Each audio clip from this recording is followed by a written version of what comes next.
Speaker.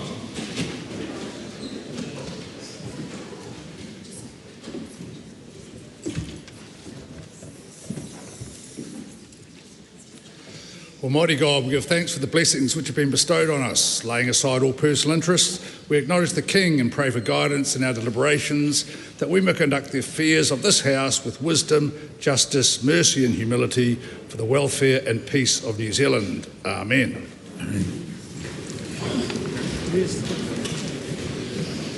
The Honourable Louise Upson. Point of order. Point of order. I seek leave to make a personal explanation to correct an answer to an oral question. Leave is sought for that purpose. Is there any objection? There appears to be none. In answer to question 11 yesterday, I said that unemployment had been rising since March 2021. I should have said that unemployment has been rising since 2021. Thank you. The Honourable Chris Bishop. Mr Speaker, next week the House will have the first Members' Day of the 2026 year, and we'll make progress on the legislation bill and other bills on the order paper. Thank you. Two petitions have been delivered to the Clerk for presentation. Petition of Benjamin Sims requesting that House require banks and or retailers to implement mechanisms that automatically block transactions for age-restricted goods when the cardholder is under the legal purchasing age. Petition of Kyra Clifford March requesting that the House urge MedSafe to prioritise the approval of Dupixent and urge Pharmac to fund it as soon as possible. Those petitions stand referred to the Petitions Committee. A paper has been delivered to the Clerk for presentation. Government response to the petition of Reuben Hilder. That paper is published under the authority of the House. 3 Select Committee reports have been delivered for presentation. Report of the Education and Workforce Committee on the briefing on the report of the Education Review Office, a new chapter, how well are the changes to English and Maths going? Report of the Governance and Administration Committee on the Regulatory Systems Internal Affairs Amendment Bill. Report of the Health Committee on the petition of Kathleen Walsh. The bill is set down for second reading. The report of the Education and Workforce Committee is set down for consideration. No bills have been introduced. We come now to oral questions. The first in the name of the Honourable Dr Megan Woods. Thank you, Mr Speaker. My question is to the Minister of Energy. Does he stand by all his statements and actions regarding LNG? The Honourable Simon Watts. Mr Speaker, yes. Supplementary question, Mr Speaker. What protections, if any, will be put in place to ensure gentailers will actually pass through any eventuated savings to households rather than simply banking the extra $400 million per year as extra profits? Well, Mr Speaker, that's why we are beefing up the powers of the Electricity Authority. This will make sure that the gentailers play by the rules and that consumers get a fair deal. This includes increasing penalties for serious rule breaking. These changes will mean that power companies will face real consequences if they try to take advantage of customers or distort the market. Supplementary question. What, if any, mechanisms will be put in place to protect against large increases in the levy, given his Cabinet paper says the levy can be annually adjusted?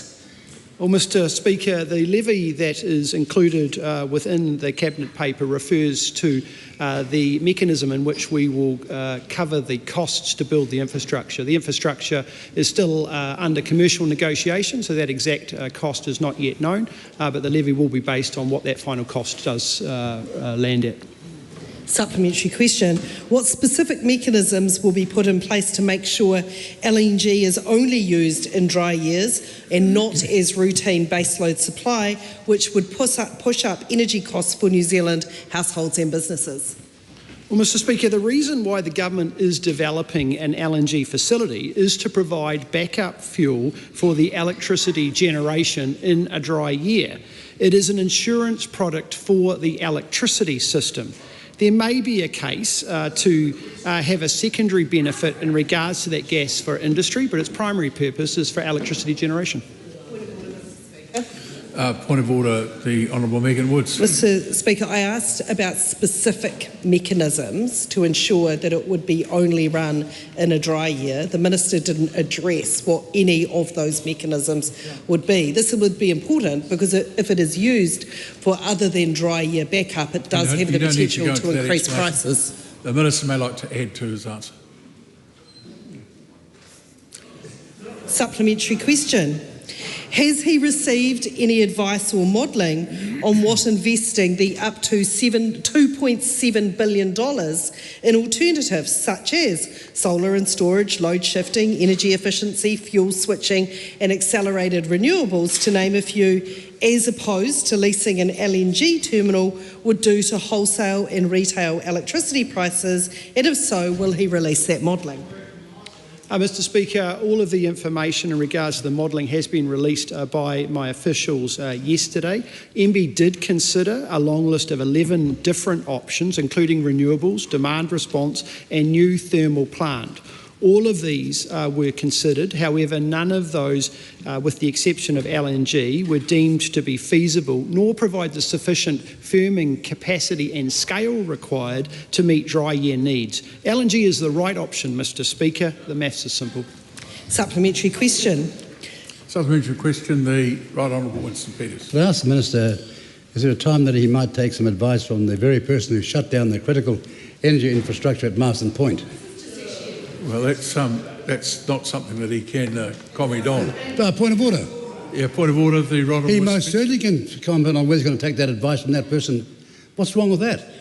I'm asking, are you going to take this advice from that person with that track record? Yeah, good. That's a legitimate question. Sorry, I did not quite hear that part about the taking of advice. Minister, may give a brief comment.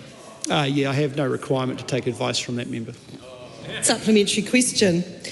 Does he agree with Powership, a company that participated in the government's own LNG process, that it would place upward pressure on gas prices, thereby making prices more expensive for Kiwi families and businesses? And if not, why not? Mr Speaker, as I noted before, we are currently in the middle of a commercial negotiation process in regards to the selection of the vendor to undertake the importation of LNG. It is not appropriate for me to comment on supposition in regards to some of those parties that may or may not be in that process. Supplementary question. The Honourable Shane Jones. Thank you, Mr Speaker. To the Minister, will the Minister be taking advice as to whether overseas investors who may participate in this LNG project could be fearful that their rights would be terminated, as was the case with the cancellation of the oil and gas industry? Mr Speaker, in regards to the risks and issues that investors will be considering, one of which will include political and sovereign risk, and that is a fair assessment. As a government, we are taking on board that consideration, and we'll be ensuring that those international partners that are looking to invest capital in this country on a long-term basis to support our economic growth will be protected. Supplementary question. Has he received any advice on whether the process outlined in his cabinet paper, where a delegated group of ministers make the final decision on the selection of a preferred provider, falls within the usual scope of procurement? Mr Speaker, yes. No. Be OIAing that. Question number 2, Nancy Liu. Thank you, Mr Speaker. And my question is to the Minister of Finance and asks, what recent reports has she seen on Investment Boost? The Honourable Nicola Willis. Mr Speaker, today the initial results of an Inland Revenue survey about Investment Boost were released. According to Inland Revenue's survey of over 800 firms, Investment Boost is already changing investment behaviour for the better, bringing capital projects forward, increasing their scale and lifting productivity across the economy. The survey shows that of those who knew of the scheme, 40% of firms that invested said Investment Boost had already increased their investment. This included 11% reporting a significant increase directly because of the policy. Mr. Speaker, this early data shows Investment Boost is working. Supplementary question. What does the survey show? Well, Mr. Speaker, that early positive impact is expected to get even stronger over time. For example, 49% of firms planning to invest over the next 5 years say Investment Boost is influencing their plans positively, with 14% expecting a large increase in investment as a result. More than half said they were changing the nature of their forward-looking investment plans, with many firms reprioritising investment projects or bringing planned investment forward. Wow. This is exactly the behavioural change the policy was designed to deliver, and exactly what you see when government backs investment rather than talks it down. It's almost like we should keep it. Supplementary question. Dole and handouts. How does Investment Boost work? Mr. Speaker, Investment Boost was introduced in Budget 2025 to encourage business investment by improving the tax treatment of capital investments. It has been a long-standing challenge for the New Zealand economy that we have had low rates of investment and capital in our firms, and this is strongly linked to our low productivity rates, which underlie low wages in New Zealand. Inland revenue modelling shows this policy reduces the effective marginal tax rates on new capital investment by around 5 to 6 percentage points on average, making previously marginal investment projects viable and encouraging more investment to proceed. It matters because it helps drive long-term growth, productivity, job and income growth. We're well on track to reaching initial estimates that Investment Boost would lift GDP and wages by 1.5%, capital stock by 1.6% over the next 20 years. In fact, around half of those gains are expected to be delivered in the first 5 years. Supplementary question. How important is policy certainty to long-term growth? Mr. Speaker, of course, it's very important. This government introduced Investment Boost to help address the country's long-standing productivity problem through driving capital investment. We're clear that we back ownership, investment and stable productivity-enhancing tax policy.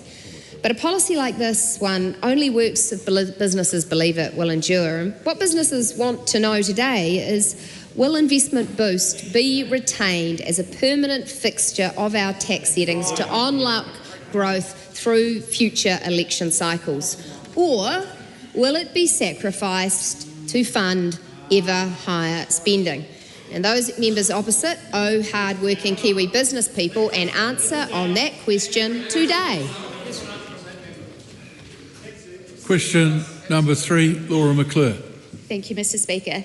To the Minister for Workplace Relations and Safety, what legislation is she currently progressing? Mr. Speaker. The Honourable Brooke Van Velden. Thank you, Mr. Speaker. This week has been a busy week for the Workplace Relations and Safety portfolio. This week, the Health and Safety Work Amendment Bill was introduced to the House, and the Employment Relations Amendment Bill went through the Committee of the Whole this morning. Both of these bills are a win for businesses and workers by making it easier for employers to hire staff, keep workers safe, meet their employment obligations and change their staffing mix when they need to. Supplementary. What does the Health and Safety at Work Amendment Bill do? Mr. Speaker, the bill addresses concerns I heard on my Health and Safety Roadshow that the law is unclear and that WorkSafe is not much better. We're fixing this. Changes in this bill will make it easier to run a business in New Zealand by helping to ease the cost of compliance while supporting safety outcomes. It does this two main ways. First, by strengthening the role of approved codes of practice to give businesses access to guidance that is tailored to their own industries and easier to keep up to date. And second, by requiring WorkSafe to move from an approach of expecting everyone to address every possible risk towards one in which WorkSafe provides guidance on critical risks a workplace must address to meet their obligations under the Act. Supplementary. What does the Employment Relations Amendment Bill do? Mr. Speaker, The Employment Relations Amendment Bill supports business confidence by enabling a more flexible labour market and giving businesses greater confidence to provide new and better opportunities to workers. When businesses have this confidence, they are more likely to create jobs and to take risk on new hires or promotions. In particular, it will ensure poorly behaved workers are not rewarded for bad behaviour. It will support workers' freedom of choice to not be part of a collective agreement, and it will make it easier for employers to give workers a go in high-impact positions. And it provides more clarity around what constitutes a contracting relationship. Question number 4, the Honourable Ginny Anderson. Thank you, Mr. Speaker. My question is to the Minister of Police. Does he stand by all his statements and actions relating to supporting the police's front line? Mr. The Speaker, Honourable Paul Goldsmith. on behalf of the Minister, yes, and in particular my statement, our police do an outstanding job. Why are there fewer police than what there were a month ago, and when will he now deliver the 500 additional police officers, given that he failed to do that on the 27th of November last year? Well, Mr. Speaker, the good news is that there has been an increase in the frontline police officers since we came into government of 285 police officers. My notes tell me that's 10,496 police on the beat. And the good news is that those police are supported by a government that backs the police to do their job and to restore law and order in this country. Unlike the situation under the previous administration with a revolving door of police ministers who didn't support the police.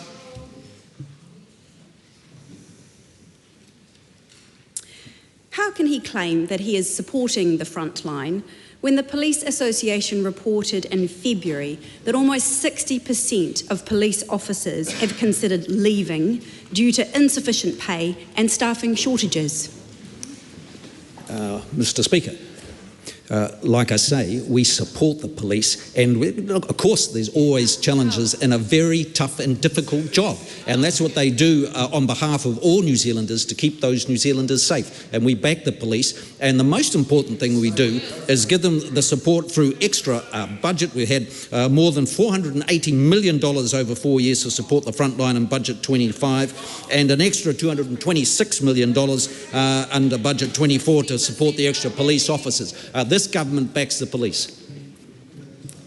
Does he agree with the Police Association President, Steve Watt, who says, quote, "You don't solve this by spending millions trying to attract new people while the ones you already have are burning out and questioning whether they can stay. If not, why not?" Well, no, I don't agree with that statement, because what I would agree with is the sentiment that we've been pushing hard to increase the number of frontline police officers after a period of real strain. And I also support the additional powers and legislation we've given the police to go after the gangs who create misery in this country.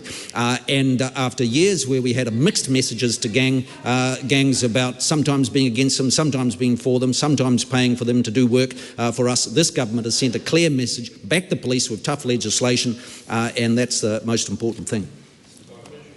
The Honourable Shane Jones. Thank you, Mr. Speaker. Does the Minister envisage a time when the police front line will be used in moving out the monoros, the criminals, the gangs, the layabouts and the vagrants blighting Queen Street? On behalf of the Minister, yes, I can anticipate that time. Has he considered offering frontline police the same daily rate as Sunny Koshal, $920 a day, in the next police pay round? If not, why not? Mr. Speaker, on behalf of the Minister, I won't indulge in the members' petty games, but I will focus on the outcomes. And the outcomes is that in this country, right here, right now, there are 38,000 fewer victims of violent crime. And that's 38,000 fewer families that have to go through the pain and suffering of being victims of violent crime, and that's what this government has been focused upon. Questions of that nature will always lead to slight disruption in the House. Question 5, Oreni Kaipara. Te Pika, my question is to the Minister of Internal Affairs. what assurances can she give to Māori and to all vulnerable communities in Aotearoa that they will not be harmed by the online casino gambling bill? The Honourable Brooke van Velden. Mr. Speaker, my intention for the online casino gambling bill is and has always been clear: to regulate online gambling in a way that prioritises harm prevention and minimisation. The online gambling market in New Zealand is currently unregulated. The bill will provide greater protections to all New Zealanders and all communities within New Zealand than under the current unregulated market. Why will this bill enable rangatahi aged 18 to access online casino gambling when existing laws prohibit anyone under 20 from walking through the door of a casino anywhere in the country? Question. Because currently anybody of any age can gamble online. The law, when this bill is passed, will prohibit licensed casinos online from advertising to people under the age of 18 or allowing anybody under the age of 18 to use their products online. How many of the proposed 15 online casino licences will be issued to companies based here in Aotearoa? Mr. Speaker, I can't know that for sure because the licence and the auction has not occurred. The auction will only occur once the bill has become law. How does she justify allowing 15 multinational gambling companies to operate and advertise in Aotearoa when New Zealanders lost $2.79 billion to gambling in the last year alone, according to the Salvation Army State of the Nation report released yesterday? Mr. Speaker, quite easily, because the law will put in place a safer regulated market than what we currently have. It does this in many ways by having strict harm minimisation standards that currently do not exist. And in particular, when it comes to genuine addiction and problem gambling, online casinos who currently operate pay nothing to the problem gambling levy. In the future, they will be contributing to harm minimisation by a levy that will force them to contribute to lowering gambling harm for specific problem gamblers. Supplementary question, the Right Honourable Winston Peters. Does the Minister intend to take a race-based approach to online casino gambling as the original question suggests? No. Question number 6, Tamitha Paul. Tēnā koe te maunga. My pātai is to the Minister of Local Government and asks, what advice has he asked for or received about the risk of more wastewater disasters like that at Moore Point, noting that the water regulator says about a third of wastewater plants are operating with expired consents? The Honourable Seymour Watts. When the House will just totally settle itself and the Minister will begin his... Hang on. Does someone need to go out early? Or two of you? That's one from either side. If you want to nominate yourself, you're not going to. But Mr. Speaker. The Honourable Seymour Watts. Mr. Speaker, I receive regular advice about the issues across the water network, including on the recent events at Moa Point. It is fair to say that what we are seeing reflects systemic underinvestment in water assets by local government. And I think that the fact is acknowledged everywhere across this House. That, of course, will be well known to the member, given her experience as a councillor. Parliamentary. A question's being asked. Why did the government introduce wastewater discharge standards in December that will allow 40,000 colony-forming units of bacteria per unit of discharge when some councils, like Bay of Plenty, noted that this represents an 11 times increase on their current consented limit? And will this allow more or less wastewater to enter the ocean? Well, Mr. Speaker, one of the key ways in which we can address the challenges in which we are seeing in regards to wastewater is to ensure that we have appropriate water quality standards in place and regulation to back that up. And that is what we're doing. Local Water Done Well ensures that that regulatory approach is in place, and we're proceeding with that approach also for Wellington, which will become a CCO on the 1st of July. Supplementary. Was the government warned when they chose to scrap the Three Waters program that further delaying investment in water infrastructure would likely lead to disasters like the one at Moore Point in Wellington?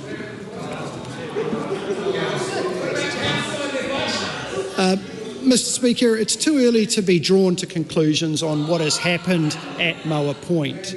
I have, however, read some commentary that certain councillors championed increases in cycleway spending, all while the council continued to underinvest in water. If they are here, can they please stand up? Point of order. Point of order, Mr Speaker. Supplementary question. Mr Speaker, I've got a point of order. Oh, point of order, sorry. I would like to table... Wait on, point of order, the Tamatha Paul. I'd like to table a graph that is not publicly available that shows wastewater investment by Wellington City Council from 2013 to 2024. Is there any objection? Is there objection? Just a moment. Hang on a moment. I'm just trying to hear what's going on in the House. Hold on. Sorry, Mr Peters. Oh, yeah. That tabling should have happened after the question time, not an abuse of the question time process. Right, so, sorry, leave is not granted. Point of order, sir. Point of order, the Honourable Kerry McAnulty. Now, sir, there was a point of order underway there, and there was senior members of the government making noises, one being on their feet. Now, in any other circumstance, that would have been pulled up by you, and what is of concern to me is that it appears at first sight that it is because it was one particular member that was doing it that it wasn't, and that is of concern. That was a really quite obvious breach of the clear guidance that you have given this House. Yeah, it's true, and if it was the case, but I was actually looking at the member who was doing the taking the point of order, because I'd originally called it as a question, so I moved from one to the other and didn't quite understand it. I'm still speaking. Please sit down. And that could have occurred, but I'll certainly watch out for it.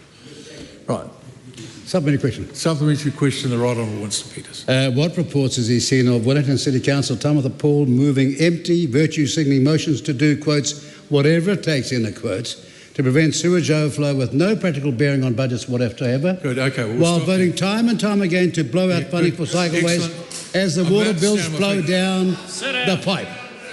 Yeah, the member who's just asked that question considers himself to be quite an expert on standing orders and speakers' rulings, and so he'd be aware that Speaker's ruling 1813 rules that question out.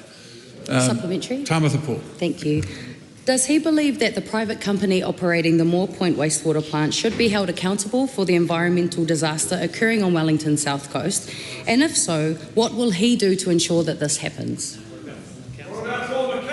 Mr Speaker, the specific contracting arrangements for water services are a matter for councils.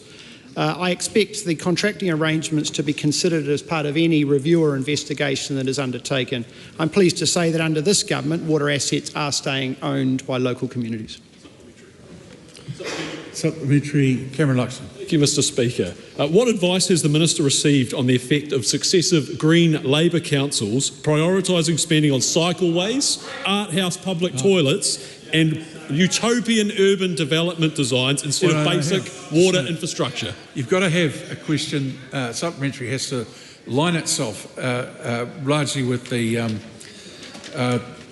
primary question, which that question does not. Tamatha Paul. Is the Moore Point disaster an example of privatising the profits and socialising the risks of contracting out key services? Just a moment. Someone is clearly going to have to leave the House, just as a demonstration that when questions are being asked, no one else is talking. Please start again. Thank you.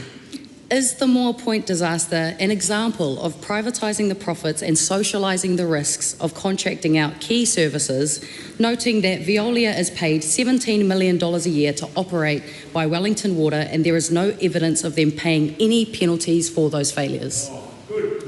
Mr Speaker, no, but what it is an example of is a failure by those responsible and those that have power to ensure that they prioritise spending on essential services, which includes waste and stormwater. Supplementary. Does the Minister plan on holding Veolia to account for their environmental destruction, and if not, is it his view that Veolia are not responsible for the ecological disaster happening on the south coast? Mr Speaker, the member will be aware that Mayor Little and I and the Prime Minister have already met to discuss what is a very serious issue for Wellingtonians in regards to what we've seen at Moa Point. We are looking and considering the intervention and the review process in which we will undertake to get answers to those questions, and I have offered Mayor Little all the support that I can provide from local government to make that happen. It is too early to signal or align blame to anyone, but it'd be fair to say years of underinvestment will be no doubt part of the consideration by that group. Right Honourable, point of order from the Right Honourable Winston Peters. I seek leave to table the critical minutes of Wednesday, 23rd of March 2022 of the Wellington City Council, where it points out who stuffed up where and when. Okay, it's the document readily available on the... Leave is sought. Is there any objection to that course of action? Yep, there appears to be objection. Point of order, Mr Speaker. Just the whole House should just calm itself down. Oh, okay, never mind. Right, we'll move to question 7. Tangi Utikiri. Kia ora, Mr Speaker. My question is to the Minister of Transport. Does he stand by his statement, quote, the government is committed to the roads of national significance, end quote? The Honourable Chris Bishop. Mr Speaker, yes, the government's committed to building a long-term pipeline of transport infrastructure investment to address our infrastructure deficit, build jobs and growth for Kiwis. The Roads of National Significance program is a vital part of that pipeline. However, as I said last year in November, and it's good to see someone finally noticing, while we're committed to the Roads of National Significance, delivering them tomorrow or all tomorrow is not realistic. Some roads will not be starting for many years. What the sector's told us is required is a credible long-term pipeline of transport projects with a variety of funding options, and in a logical sequence, that's what we're delivering for New Zealanders. Supplementary. Does he accept his officials' advice that progressing the first wave of RON's projects involves a $30 billion funding gap over just the next decade within a land transport budget that is already fully committed? And if so, where specifically will that money come from under current funding settings? Well, as the member has rightly noted, there are real challenges with the funding for land transport into the future, and the Crown faces many demands for capital from defence through to schools and hospitals and other projects that are critical. All of those decisions require important trade-offs. And the other point I would make, as I said again in November last year in a speech about this specific point, all roads have to be paid for. There is no such thing as a free lunch. And ultimately, we want users to pay for roads because we have a user pays system. So we are giving... Well, you guys campaigned on putting up fuel tax. So, yes, fuel tax is an important part of paying for roads. Just answer the question. We are doing further work at the moment around the right blend of funding options in order to deliver roads of national significance. Does he accept that his own officials' modelling shows that there are only two viable ways to fund this program, either significantly higher transport taxes or around $40 billion in additional debt? If so, which of those will he choose? Well, yes, the advice went to me and I accept it, and that's why I publicly released it. So obviously I accept the advice. The specific examples the member is talking about are essentially straw men in order to illustrate the point around the funding challenges. Clearly raising fuel tax by 50 cents a litre is not sustainable politically or economically, and we will not be doing that.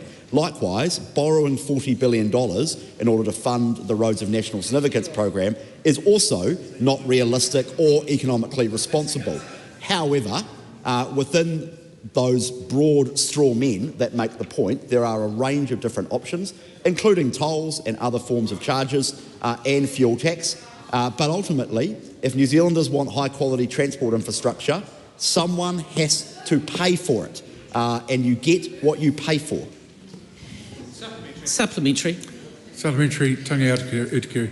So, has the Minister spoken to the Finance Minister about adding $40 billion of net core Crown debt, and if so, what was her response?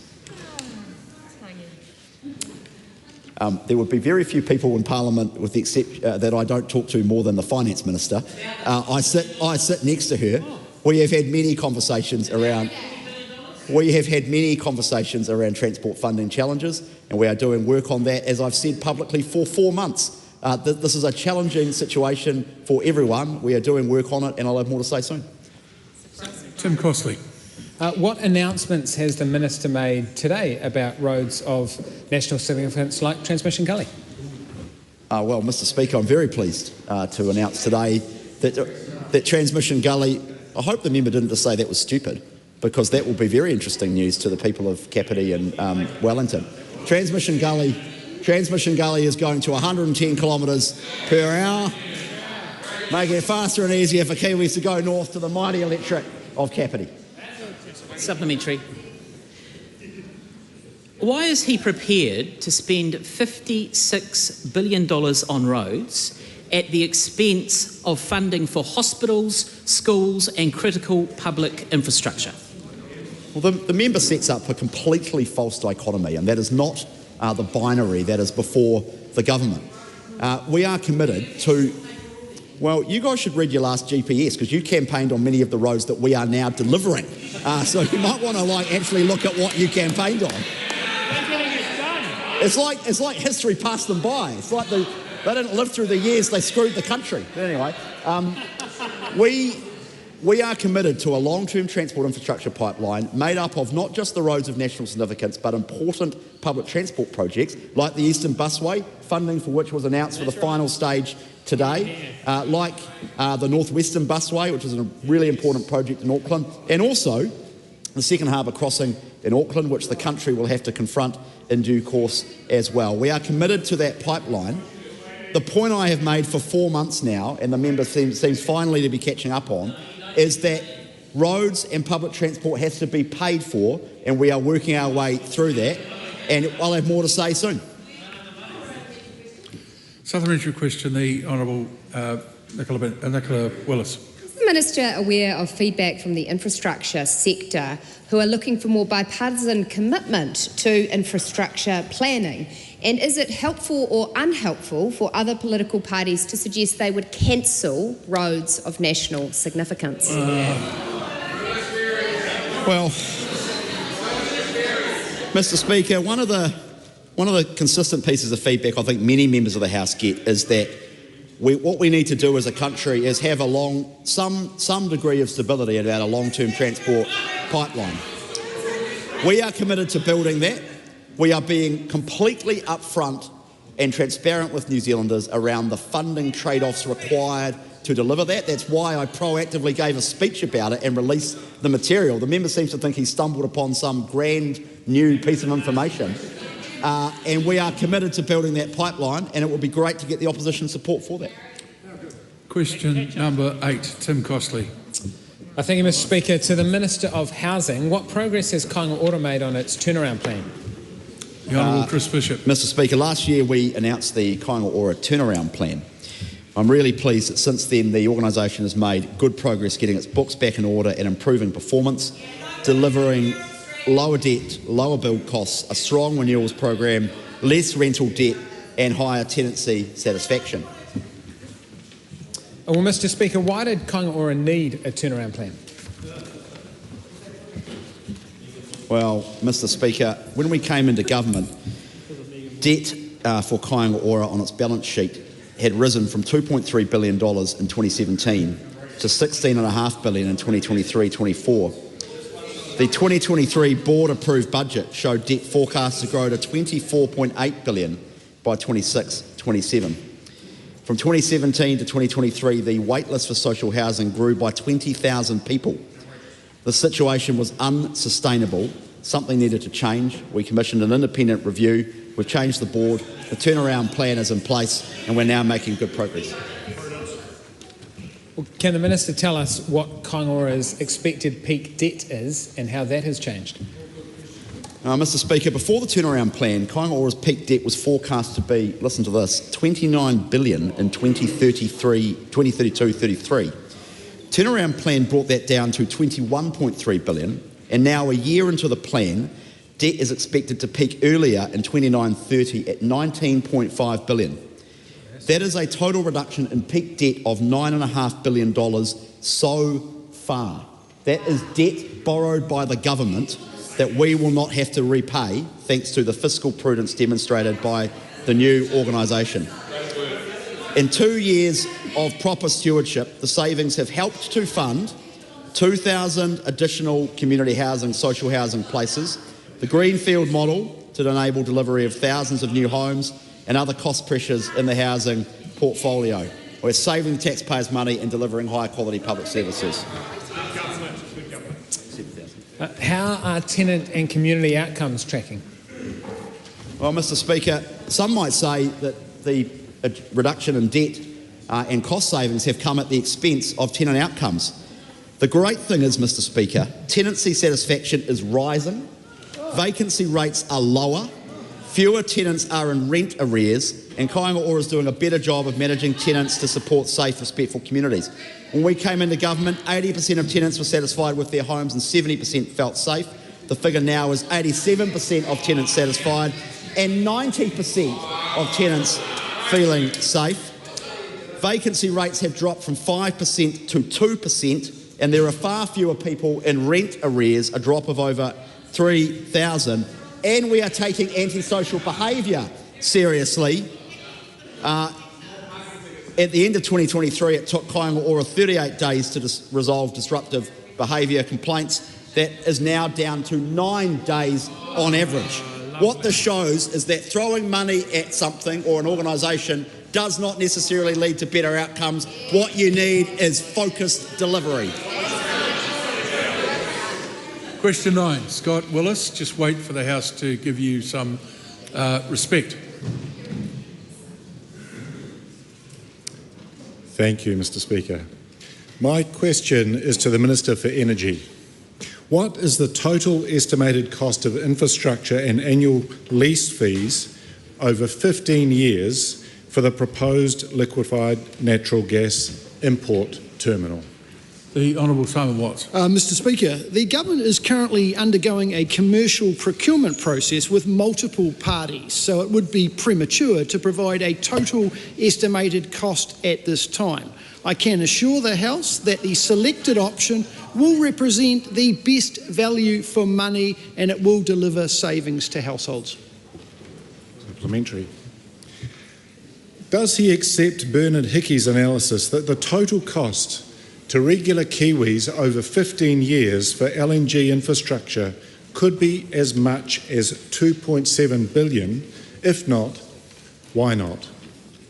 Mr Speaker, no. We've been very clear that LNG will result in lower prices for households and businesses. How many megawatts of renewables like wind, solar and geothermal could the government build with the well over $1 billion and likely more that regular Kiwis will have to fork out for this fossil fuel infrastructure? Well, Mr Speaker, the reality of what we're doing is dealing with a solution to the problem of a lack of fuel to make electricity in a dry year, and that is gas. And when we don't have enough water in our hydro dams, enough wind or solar, we need fossil fuels and we need gas to do so. Coal alone only accounts for 50% of the capacity required. We need gas, and we have diminishing gas in New Zealand domestically. Therefore, the very practical solution is to import the gas we require from overseas. How can he expect that the gentailers won't pass on the cost of the electricity levy to households and businesses, but that they will pass on imagined future potential savings? Well, Mr Speaker, first and foremost, a LNG terminal will result in lower prices for households and businesses. But as I've answered to a previous question, we are beefing up the Electricity Authority, which is the regulator, to ensure that the gentailers do play by the rules and that they ensure that consumers get a fair deal. What is his response to analysis by Rewiring Aotearoa that suggests 1/3 of major gas users could transition to electricity and save money without requiring government financial support, while another third could transition for the cost of an LNG terminal? And did he consider that freeing up 2/3 of our existing gas supply might be a better use of government resources? Mr Speaker, I would appreciate that when you add 1/3 and 1/3, you still have 1/3 remaining, and that is 1/3 of industrial business in this country which does require gas in order to create economic growth and benefit for our economy. On this side of the House, we are not of the view that we should be shutting down industry. We are of the view that we should be supporting that industry to make sure they are sustainable, and gas is the fuel that makes the goods for those companies, and we want to make sure they have it. Does he accept that it was extremely short-sighted of the government to stop work on the gas transition plan designed to manage declining supply and to cancel the Giddy Fund, which supported industry to switch from gas to electricity? Mr Speaker, what I can be clear on is that we all know that the oil and gas ban decimated the gas industry. And now Kiwi households are suffering the consequences. This side of the House is fixing that, Mr Speaker. All sides agree that we need to sort the dry year problem. This side of the House wants to put in place something that will work. And LNG is a practical solution to the country's dry year problem. We need fuel, Mr Speaker, and an LNG terminal will provide that access. Question 10, the Honourable Dr Deborah Russell. Thank you, Mr Speaker. To the Minister for Climate Change, does he agree with Nicola Willis that New Zealand globally contributes an absolutely tiny proportion of overall emissions? And if so, is this an indication that government has given up on goals to reduce our emissions? The Honourable Simon Watts. Mr Speaker, yes, I do. New Zealand does contribute only a small portion of overall emissions. The member could have saved herself a question by reading the full quote from the Minister of Finance, which begins with, quote, "Our government is committed to emissions reduction and meeting our obligations under the Zero Carbon Act," end quote. Supplementary. Supplementary, the Honourable Dr Deborah Russell. What is his else? response then? What is his response then to UK Secretary of State for Energy Security Ed Miliband and UK Foreign Secretary Yvette Cooper raising concerns about New Zealand's decisions on methane and fossil fuels? Mr Speaker, Secretary Miliband and I talk regularly when we see each other in regards to the challenges that both the UK and New Zealand face in regards to climate change. I, however, refute the point that the member is inferring in regards to that individual raising concerns.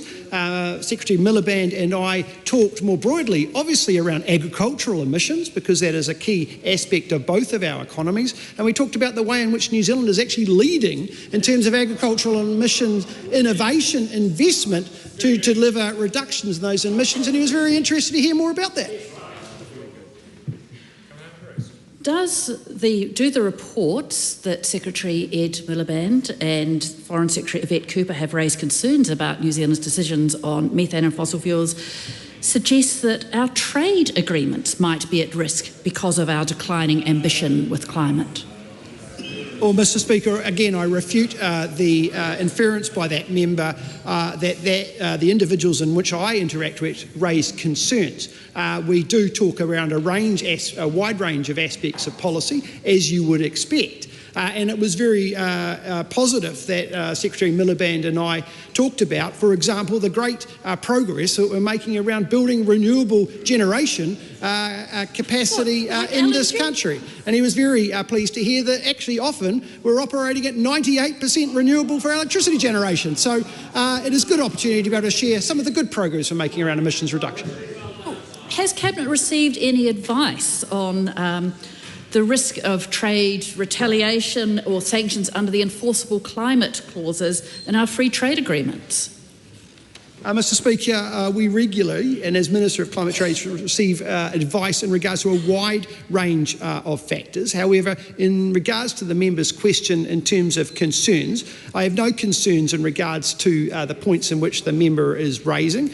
We are ensuring that we are meeting all of our obligations, and actually on this side of the House, we're a very busy government in regards to signing more of those free trade agreements, and I acknowledge the Minister Macleay for his work in that area.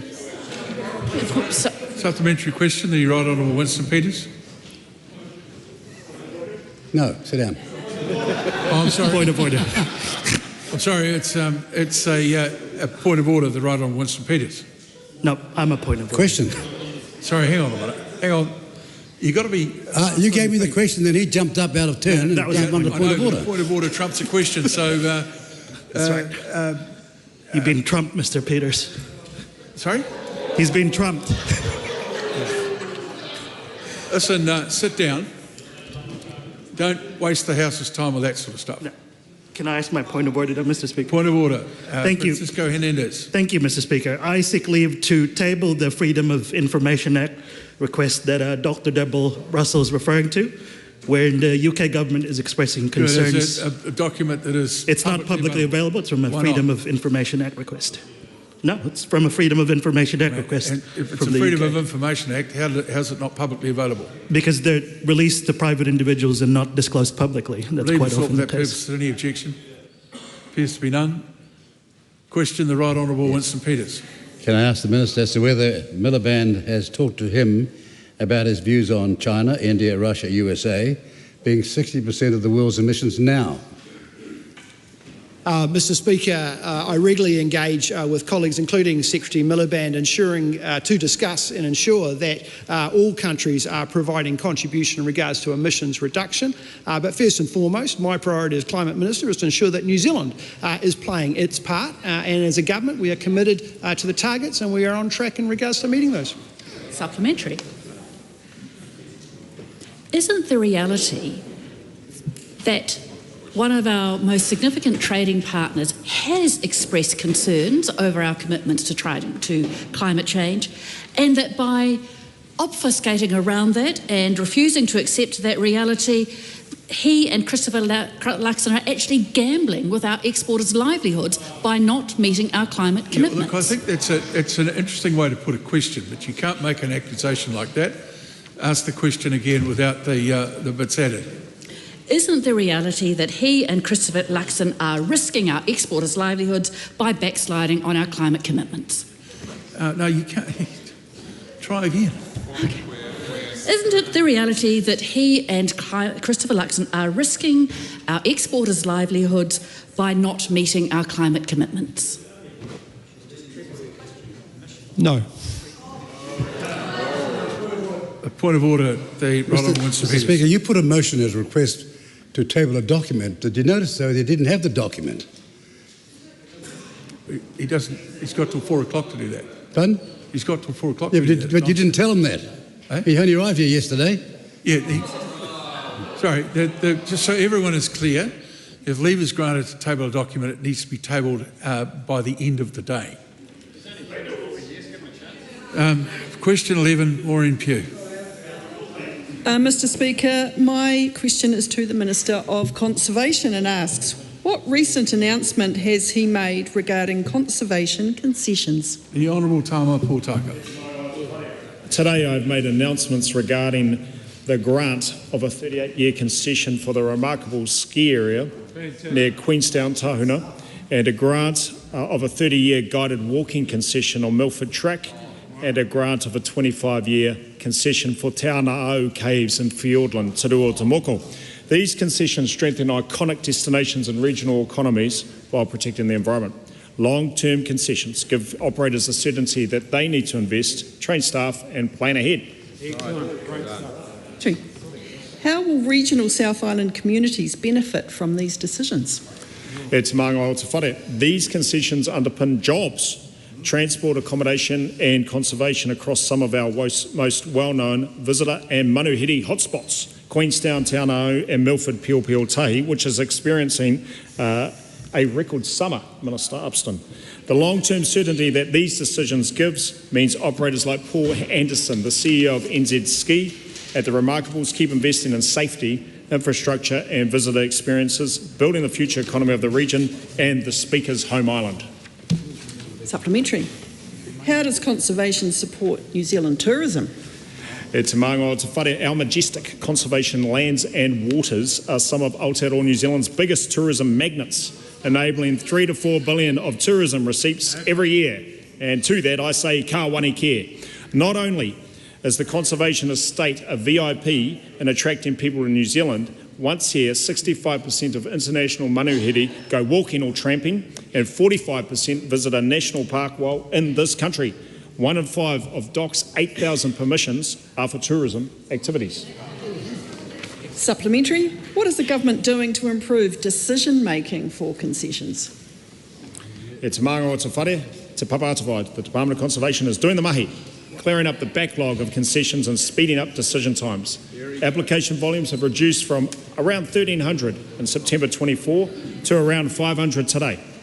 Tourism applications that have been awaiting decision have gone from 400 to less than 100, and DOC is investing more time around kanoi ki te kanoi, or face-to-face engagement with concessionaires and prospective applicants, introducing IT systems to move away from the antiquated paper-based systems and getting on with the mahi. My conservation reforms will introduce statutory timeframes, exempted and pre-approved applications, streamlined public notification and clearer iwi engagement requirements. Kia ora. Question number 12, Leomonga Lydia Sosingi. Talofa, Mr Speaker. To the Minister of Internal Affairs, is she still confident that firefighters have the appliances and equipment they need to do their jobs safely and effectively? If so, why? The Honourable Brooke Van Vel. Mr Speaker, yes. It's a well-known fact there is a legacy of ageing assets Fire and Emergency inherited. I'm ensured by Fire and Emergency that their fleet and equipment is regularly maintained, safe, certified and legally compliant.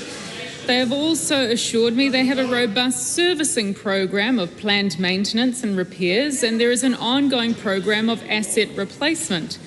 Fire and Emergency has been retiring its oldest trucks and adding around 40 new ones each year, investing around $20 million annually.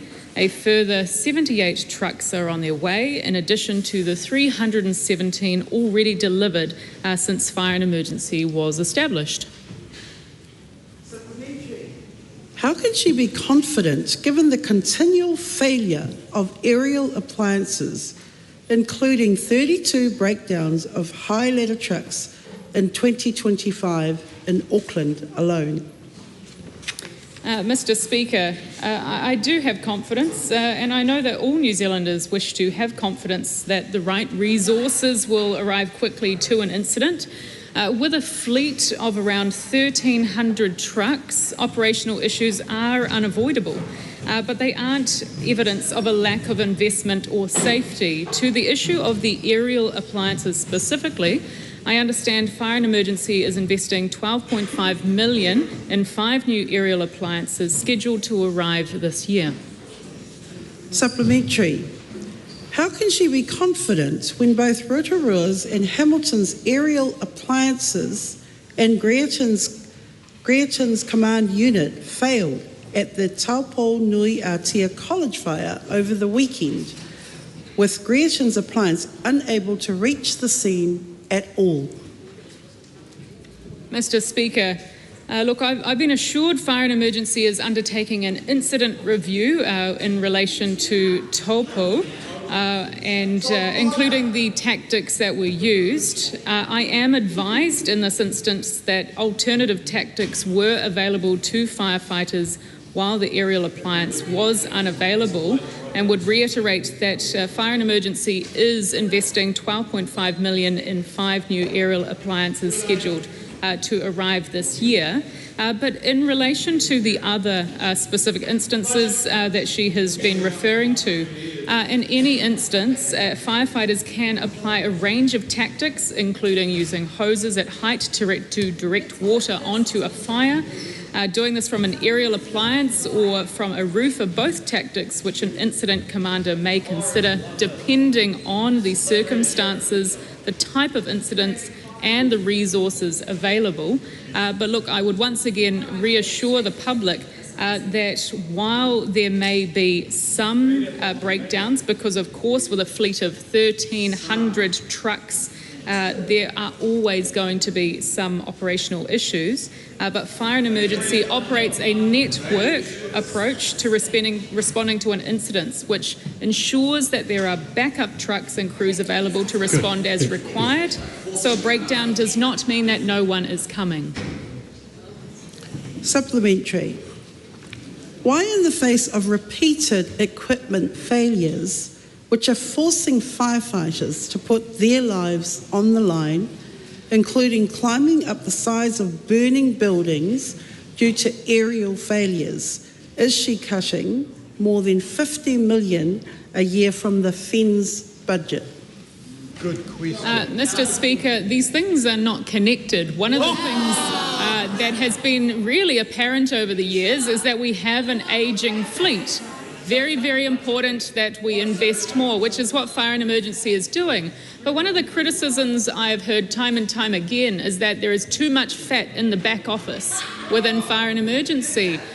We are asking Fire and Emergency to find efficiencies within their back office functions, like we are asking all other government departments to do when we have cost of living issues. And I think every New Zealander out there who knows that their insurance contracts pay for the fire levy, that pays for Fire and Emergency, would be very happy to hear that this minister and this government is taking into account their cost of living constraints so that we get efficiencies, the money goes further, it goes to those trucks and it doesn't go to fat in the back office. Supplementary.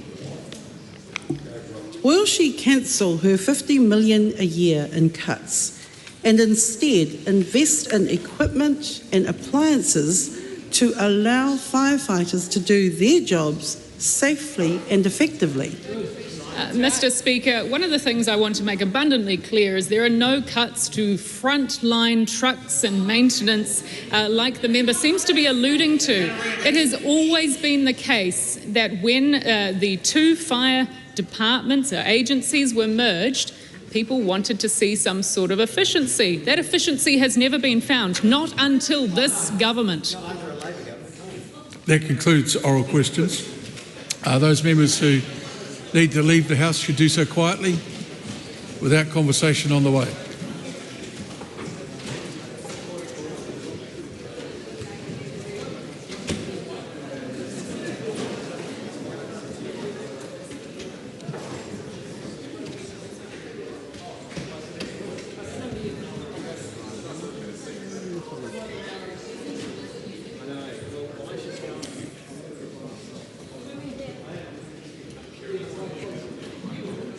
Call on Government Order of the Day. Adjourned debate on the Prime Minister. Before the clerk calls that, the House should just quieten itself while we get underway. Government Order of the Day. Adjourned debate on the Prime Minister's statement and the amendment proposed to it. Call on Ryan Hamilton. Thank you, Mr. Speaker. It's a pleasure to rise and to speak in reply to the Prime Minister's statement, which he gave back in January. It is a real privilege. But before I go any further, I would like many of my parliamentary colleagues around the House just like to acknowledge those that have lost their lives in the recent weather events, and of course also to friends and family of those that were affected. Ina runga mate haere, haere, haere Aotearoa. Madam Speaker, I really want to acknowledge our Prime Minister and our leader and the work that he's been doing over the last 2 years. There was some criticism that his speech was a little short or that it wasn't sizzling, but Madam Speaker, we take fixing the basics seriously, and there is so much that we have done as a government in the last 2 years that it was a case of going through and providing context, because it's very easy, Madam Speaker, to forget the environment and the economic situation we inherited with massive debt, ministries falling apart, huge inflation. And then on top of all of that, Madam Speaker, he has been able to lead a government with the first three-way formal coalition in New Zealand's history. So for the first time in New Zealand's history, we've got a three-way formal coalition government, Madam Speaker. And I'm pleased to report that it's going very well.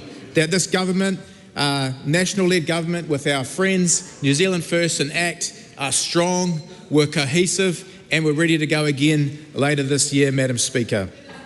I want to pay a special mention to a few of the key reforms that we've started, Madam Speaker. One in particular has been talked about yesterday by Minister Erica Stanford, and that around education. And it can sound simplistic when we talk about an hour of reading, writing and maths, but those basics are fundamental to our next generation of children. And things like removing cell phones from schools created a little bit of noise at first, but I go around and see schools and teachers thank us because it made their job so much easier. Some of the schools had the autonomy to make that decision themselves, but it was politically charged, dealing with parents and PTAs and board meetings, but the decision was the right one, and we've never looked back as a country, and people enjoy going to schools and hearing the noise of children in the playgrounds laughing and playing like many of us used to when we were kids. It's just fantastic. And Madam Speaker, also the changes around helping parents to understand what their children are actually learning. I was there as a parent trying to understand the process that they would use to grade our children, and we couldn't understand and we couldn't lean in. And there's so much more clarity provided to that now. It makes it so much easier. Madam Speaker, it's also a privilege to see the result of this government in my own electorate. Now, just over 2 and a bit years as the MP for Hamilton East, I've got good news to report to my constituents, Madam Speaker. The great city with a mighty river runs through it. I had a bit of a crack at doing a manu recently.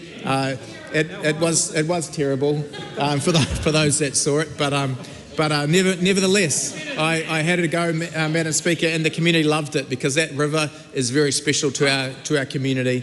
It's a life force, the mighty Waikato. But Madam Speaker, there's some really good things happening in Hamilton coming up, and as much as it's Wellington's loss, we've got Homegrown, the music festival, which is going to be attracting 30,000 people to Hamilton on the 14th of March. Indeed, the city of the future. Thank you, Mr. Bidwar. We've got Balloons Over Waikato that will be attracting over 130,000 people over the 5-day event. Madam Speaker, it was a great day at the University of Waikato today. We had the Minister of Finance there. Well, I wasn't there, but she was delivering a great speech, and she was pleased to remind everyone that she could point to the Waikato Medical School, New Zealand's 3rd medical school, where 120 GPs will be being trained every year from 2028. It's so good. Madam Speaker, might I also say this is the year for the Chiefs, the mighty Chiefs, Madam Speaker. Kona Chiefs te timaha kina kina e tautoko ana o. I'm all for the Chiefs this year, Madam Speaker. The Regional Theatre has just opened up in the main street of Hamilton. BNZ Theatre, 1,300 seats available. It's going to be fantastic. Madam Speaker, I have a message for New Zealanders. Keep supporting this national-led government because we're all about fixing the basics and building the future. Suze Redmayne. Thank you, Madam Speaker. Our government was elected with an ambitious goal to get New Zealand back on track. We're seeing evidence of economic recovery, infrastructure investment, better health and education outcomes. We're on a roll, ladies and gentlemen. We've got safer communities across the mighty Rangitikei as we continue to focus on building the future. I'd like to take some time to highlight just some of what we've done and on some of the amazing communities and people in the mighty Rangitikei. First of all, a shout out to some of the kids I met from Huntley School yesterday who were in question time, and I caught up with them in the Education Centre last week. Outstanding. a tribute to what we're doing in education. Look, we're delivering for health as well, Madam Speaker. We've invested $12.7 million in 2 new modular CT units at Palmerston North Hospital. We're doubling the scanning capacity, so increasing it by 3,000 scans a year. It is fantastic. Shorter wait times, better outcomes. Brilliant. Just yesterday, Minister of Health Simeon Brown announced that we have started the construction on the new ED department. It's brilliant news for Palmerston North. It'll increase the capacity by 40%. The ED was built 25 years ago, and the demand for it has far exceeded what it was designed for. And it's going to stay open.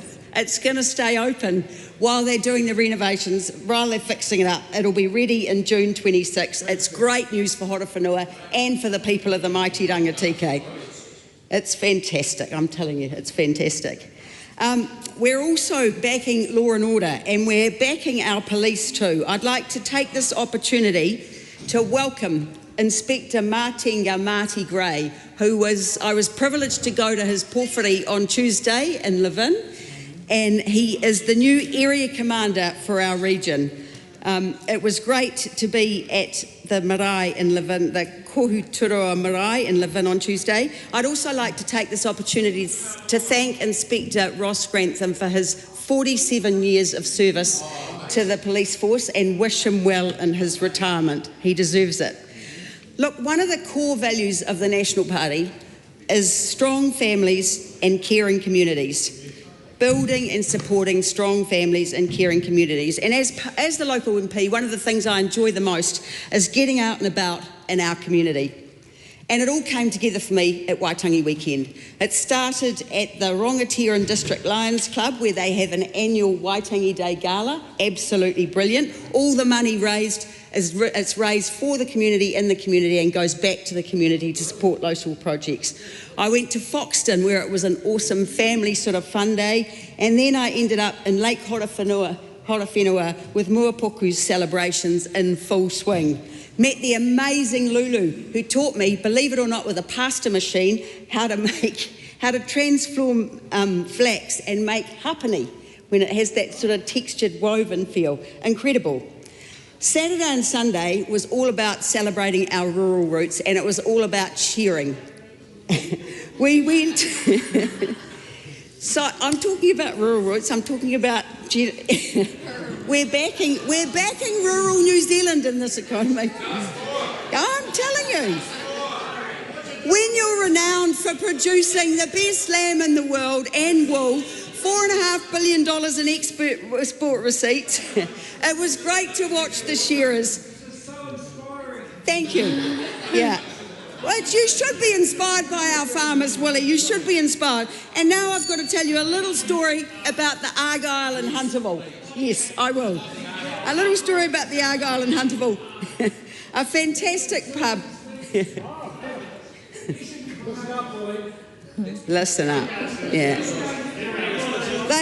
A group of the community got together, brought a building, set up a board of directors, and they rejuvenated it, re-established it, got it up and running, and they had a shearing competition on Sunday. It was absolutely amazing. Look, what I want to say is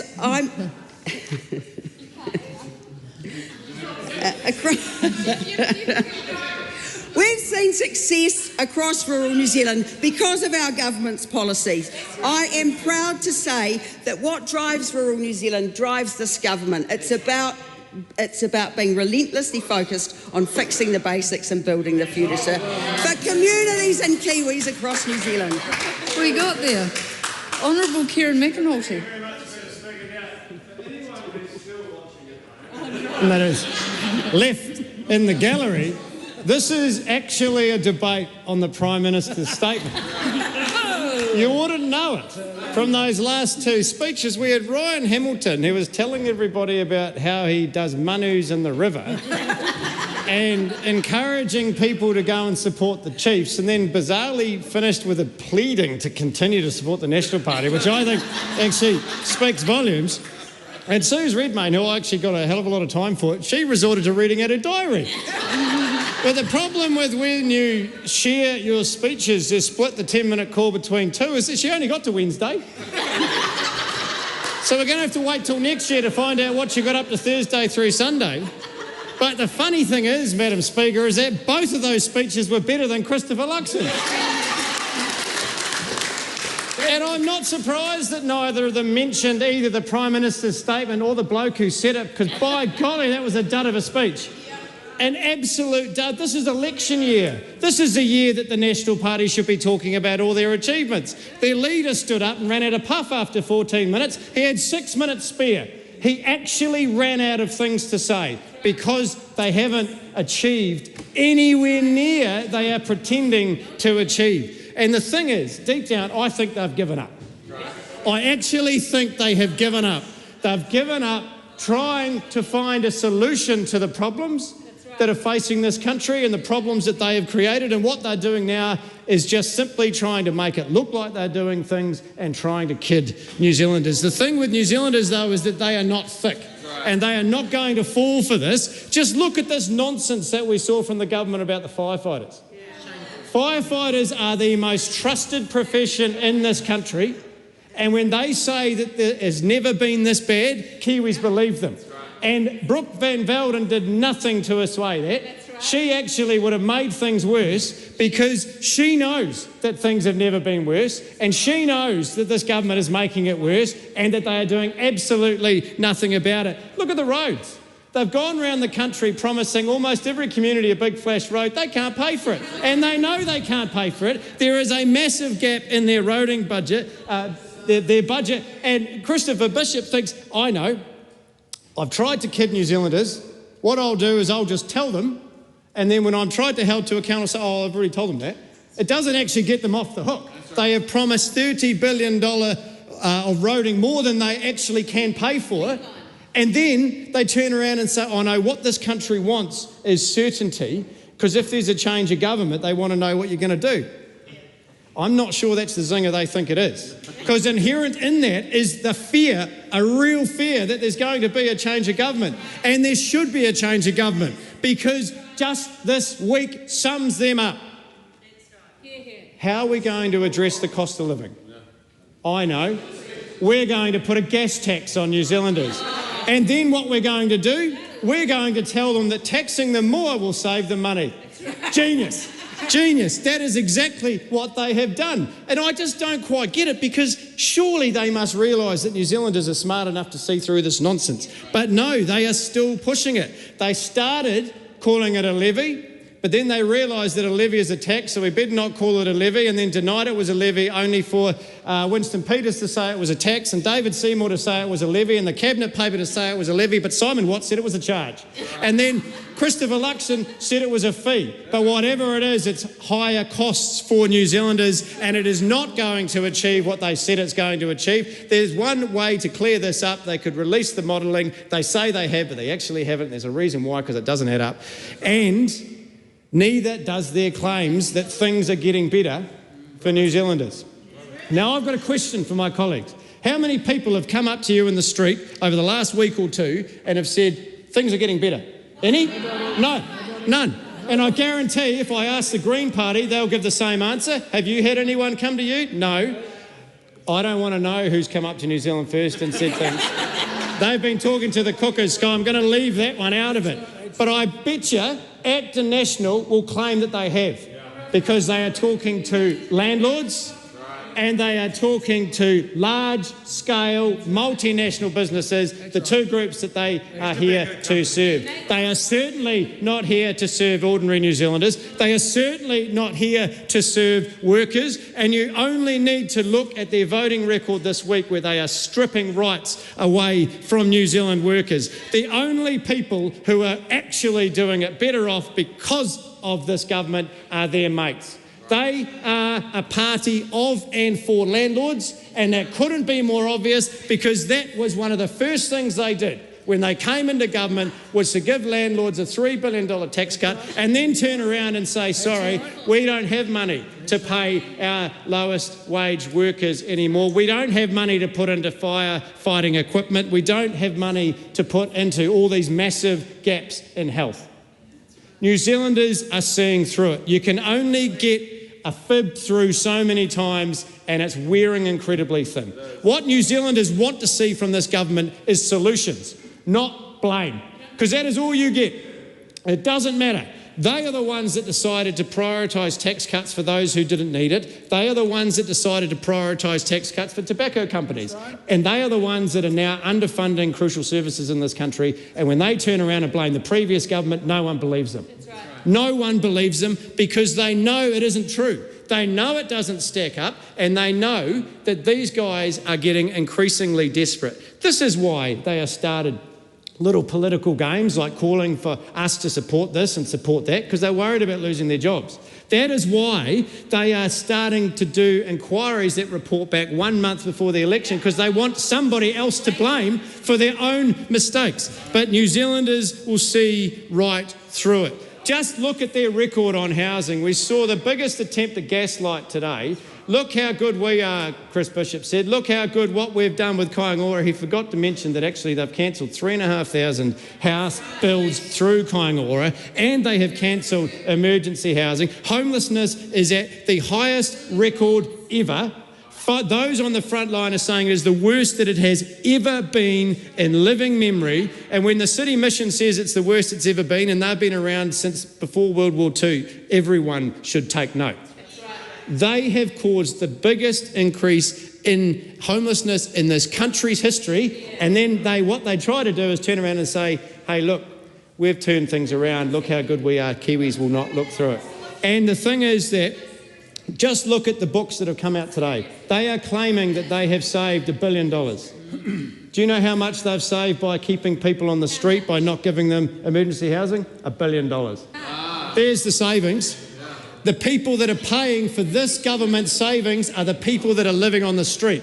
The families, the young people, the old people, those that should be looked after, that are living on the street, are the ones that are paying for their savings. And that is shameful. It is utterly shameful. New Zealanders actually want something to be offered to them. Not excuses, not blame, not shifting little distractions and political games. They want to know that the cost of living is actually going to be dealt with. Not political PR stunts, actual help. They want a government that will invest in this country, not sell off the assets like the National Party want to do. This is like going back in time. Every time they stuff things up, they say the solution is to sell our assets. Well, we say that is wrong. We say we should preserve our assets and reinvest in those so that we can actually invest in infrastructure and invest in jobs and give New Zealanders a chance. That is why we put out the Future Fund. That is an actual policy that will help people, and it is a clear choice between the National Party who want to sell things and the Labor Party who want to preserve it and invest in our people. And that is why we are offering 3 free doctor visits to every New Zealander. And so the choice is clear. The choice is incredibly clear. If New Zealanders want to pay for their doctor's visits, vote for the National Party. If you want to have 3 free doctor's visits, vote for the Labor Party. It's pretty straightforward. Do you want our assets sold? Vote for the National Party. Do you want them protected? Vote for the Labor Party. Are you a cooker? Vote for New Zealand First. It's pretty straightforward. It is pretty straightforward and pretty clear choice for New Zealanders heading into this election. One that is actually going to determine so much for our future, for our young people, for our education, for our health system. It is not too late to save our health system, but we need to invest in it. New Zealanders have a choice. They can have a dud Prime Minister who can't even talk about what they've achieved because they haven't done anything, or they can have a Prime Minister in Chris Hipkins who cares about them and is dedicated to them and will actually deliver. Honourable Simeon Brown. Well, Mr. Speaker, it took him to 9 minutes and 50 seconds till he mentioned the leader's name in his speech. That was actually a leadership pitch from Kieran McAnulty, and he had more energy for his speech than Chris Hipkins had for his. Mr. Speaker, this government has a clear plan that we're delivering for New Zealand, and we had a fantastic speech by our Prime Minister, Christopher Luxon, where he set out our plan to fix the basics and build the future, and to clean up the mess left behind by the Labour Party of their 6 years in government, led by Chris Hipkins. And we've got to remember what Chris Hipkins did. He was Minister of Police. Minister of Police. How did that go? Ram rates up through the roof. He was Minister of Health. And what happened to waiting lists? Skyrocketing waiting lists with thousands and thousands of people waiting. The number of people waiting for an elective, waiting over 4 months for an elective treatment went up by over 2,500%. And Chris Hipkins was the Minister of Health. He was the Minister of Education. How did that go? Well, he wasn't focused on reading, writing and maths, was he? If they knew a bit about maths, maybe they wouldn't have left this country so screwed up fiscally, which is what we are having to leave behind. And maybe if he had done a bit more maths, he would have worked out that 7% inflation ain't a good number. 7% inflation, that's the mess left behind by the Labour Party. And so we have a big job in this government to fixing the basics. And that is a tough job. We are making the tough decisions that the last government wouldn't make. We've got wasteful expenditure under control. Remember what they did. $230 or $70 million spent on consultants for Auckland Light failed. $270 million. And they have the gall to now get up in this House to talk about transport policy. And how many metres of track were built, Mr Tangi Utakere? Not 1 metre of track, despite over $200 million being wasted on consultancy expenditure under that government.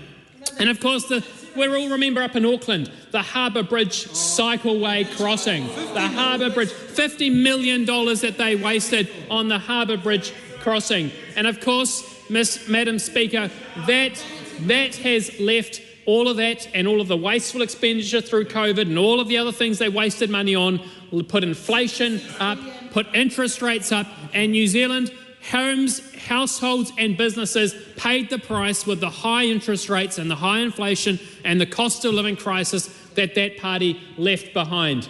And so we're having to stop the crazy waste of expenditure. We've brought wasteful expenditure under control, and we're focusing government back on fixing the basics, Madam Speaker, because that is what New Zealanders elected us to do. And of course, we're doing that whether that's in transport, focusing on fixing the potholes, whether that's on health, reducing wait lists, whether that's in education, actually making sure we get children reading, writing and maths, 1 hour a day of reading, writing and maths focused on achievement, not woke ideology by the Labour Party. We are focusing back on the basics on this side of the House. And I'm incredibly proud as Minister of Health to see the progress that we are making when it comes to healthcare. And of course, we're reminded when Labour came to office in 2017, 89% of people were being seen within 6 hours in our emergency departments. That went back to 67.5% under Labour.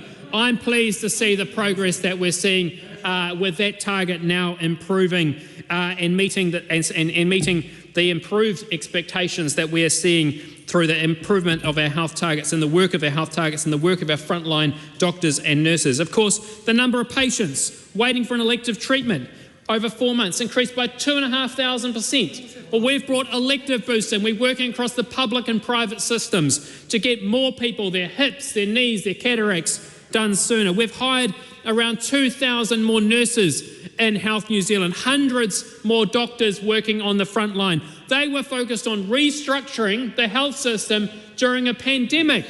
Hundreds of millions on consultancy expenditure, changing logos and letterheads. We're focused on patients, focused on frontline workers, focused on delivering. They talked about health infrastructure. 6 years talking about the Dunedin Hospital. We've got a construction contract signed to deliver it. We're getting the work done. They talked about it. They said they'd get spades in the ground for the Nelson Hospital between 2020 and 2023. A spade probably didn't even arrive in Nelson. We've now funded the build of that hospital. And of course, we're getting rapid build wards put up and down the country. And of course, even in Palmerston North yesterday, an extension of the ED services. We are delivering the infrastructure that our health system is needing. This is fixing the basics and building the future and cleaning up the mess left behind by the previous government. And that's all, of course, because we also have invested record funding into our health system with over $16 billion across 3 budgets into our health system. That is funding going to the front line, going to more services, getting more done. We've had a 10% increase in elective surgeries being delivered in our health system over the past 2 years because of our focus on the frontline services. And of course, Madam Speaker, we're also focused on building the future. And one of the most exciting things that is progressing this year is the new Waikato Medical School. Such an exciting advancement for tertiary medical training in New Zealand, a third medical school which is only happening because we have a national government. We campaigned on it and we're delivering it. If Labor had got re-elected in 2023, that would not have happened. We wouldn't have as many doctors being trained here in New Zealand because on that side of the House, they are not taking the long-term future. We're not only fixing their mess, but building the future. And we have spades in the ground, construction underway. We're a government of action and a government of delivery. They are a government of all just talk and focused on themselves. And of course, Mr. Speaker, all the things that they have talked about. I notice there's one thing missing from Kieran McAnulty's speech, and I haven't heard much of it from the opposition. Well, there's a lot of things missing, wasn't there, Rima? But it was a good leadership pitch, if that's what he's after. But no one on the opposition's talking about the capital gains tax, are they? No one's talking about the capital gains tax. Why wouldn't Kieran McAnulty, the wannabe leader of the opposition, not want to talk about the capital gains tax? The capital gains tax, which they don't want to talk about. Well, maybe that's because they're not sure whether that's just the only tax that they're going to try and bring in. And of course, they don't quite know what sort of party coalition makeup. You've got Chris Hipkins saying, well, we're not really keen to work with Te Pāti Māori. And of course, Willie Jackson's out there saying, we're going to work with Te Pāti Māori. And of course, you just have to go through the taxes that the Green Party and Te Pāti Māori want to bring to the coalition of tax on the other side. The wealth taxes, the inheritance taxes, the savings taxes, the death taxes, the KiwiSaver taxes, the property taxes, the savings taxes. If it's got a tax, they're right there. They love those taxes, don't they, Madam Speaker? They are addicted to spending, they're addicted to borrowing, and they're addicted to taxing hard-working New Zealanders and stopping them from getting ahead. On this side of the House, we're proud to have delivered tax cuts, reducing the tax burden on working families, the first time in 14 years, something the last government failed to do. And of course, Labor voted against the first tax reduction in 14 years. And of course, now they just can't wait to tax. Mr. Speaker, there is a very clear choice at this upcoming election on the 7th of November. Vote for a National Party for lower taxes. Vote for a Labor, Te Pāti Māori, Green Party coalition of taxation, a coalition of increased taxes on working families who are trying to get ahead. We're focused on fixing the basics and building the future, fixing the problems left behind by the last government, the high inflation, the high interest rates, making the difference on our core public services and reinvesting in frontline services like health, education, law and order. We're seeing a significant improvement in safety on our streets. And when we get out there and talk to our communities, people are telling us they are feeling the difference in our communities, in the classroom, on the streets. They're seeing our health system focused on them as patients, not on bureaucracy. So, Mr. Speaker, we have a lot more work to do, but we have a plan to do it. The Prime Minister's statement clearly outlined that plan, and we can't wait to get on and get it done. Yeah. Kahurangi Carter. Thank you, Madam Speaker. We've heard the Prime Minister say he's serious about building the future. We've heard this over and over again, and it's clear that the future he is building is for the privileged few and his big dog corporate mates who keep lining their greedy pockets with the hard-working money of the pockets with the hard-working Kiwis' money. When people show you who they are, believe them. The PM's blanket budget cuts honour the National Party's God, the economy. Decisions the Prime Minister and his Minister have made cause actual harm to people and planet and actual harm to our kids. And it's our kids who are our future. The Prime Minister can learn a lot from Christchurch about who we listen to, how we move, and what we choose to value. Almost 15 years on from the earthquakes, Aotearoa Christchurch is serious about building the future for everyone. Like the phoenix that has risen from the ashes, Christchurch is the place to be. It's not a perfect story, but we have important lessons for the PM. People are flocking to Christchurch, young people, families, professionals, retirees. That hasn't happened by accident. It has taken the intentional work of many who are serious about building a better future. The University of Canterbury is the uni of choice for young people these days. I'll see you all at Clubs Day next week. I believe in you. Our city centre is growing up with multi-density, warm, safe, dry homes. We have libraries where people from all walks of life feel inspired and welcome. Playgrounds and sports fields, and the most incredible public art. Right now, the Flare Street Art Festival is happening. Artists are painting our city with massive scale murals in collaboration with Sea Signals, a public art festival for ocean conservation. Public art adds to the cultural richness of our thriving and connected city. Christchurch is the embodiment of green values. Every day I wake up in Christchurch, I am reminded why I fight so hard alongside my green team for the changes needed in our beautiful country. Aotearoa has shown the Prime Minister that green cities are a reality in Aotearoa. Today, I share 3 lessons for the PM that he can learn from Christchurch, because Christchurch is serious about building the future, not just for the big dogs, but for everyone. After the earthquakes, it was hard to imagine what the future of Christchurch Central would look like. Today, Christchurch is thriving because the people of Christchurch are resilient and care about each other. Today, Aotearoa today was once a vision that is now a reality, a vision for building a future for everyone. The first lesson that Christchurch has for the PM is that partnerships with mana whenua have profound results. The mana whenua of Christchurch is Ngāi Tuahuriri, and they have played a central role in reimagining our city. Has it been perfect? No. Is there more to do? Yes. But this Luxon government has taken a sledgehammer to partnerships and community building. Christchurch is not afraid of Māori language on signage. You will see Māori names incorporated into the fabric of our beautiful city. 15 years ago, people didn't know the Māori name for Christchurch. Now everyone knows Aotearoa is Christchurch. It's not confusing or scary, it's beautiful.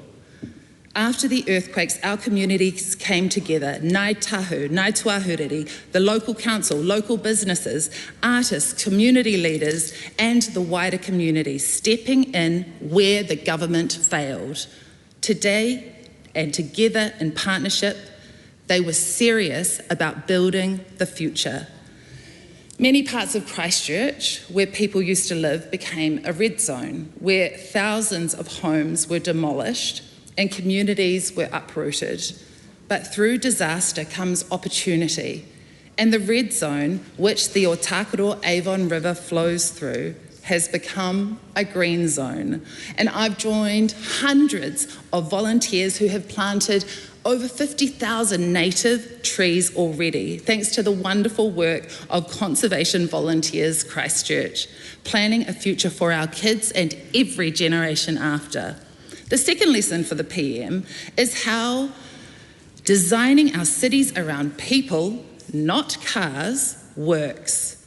In Christchurch, we have safer streets, more connected communities that is building stronger local economies. Like many parents, I want my kids to be safe when they're walking or biking to school.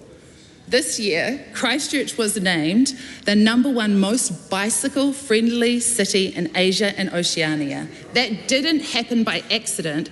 That was our community and having a bold vision.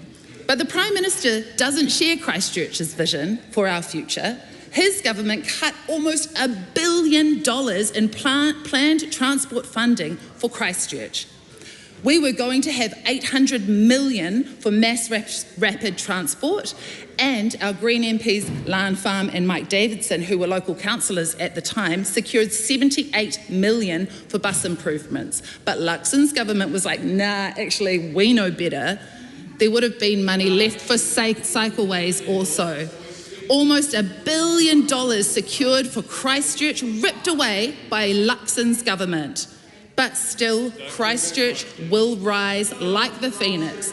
Just last week, Spokes Christchurch held an event for the public about improving Ōtautahi's cycleways. And Greater Ōtautahi members fight for better public transport so everyone can participate in community. Our city centre is thriving and our local businesses love it. Christchurch has proven that cities designed around people, not cars, is not green idealism. Walkable, bikeable cities are mainstream and practical and help cities and the people that live in them. In New Zealand, 1 in 5 children live in a household where food sometimes or often runs out.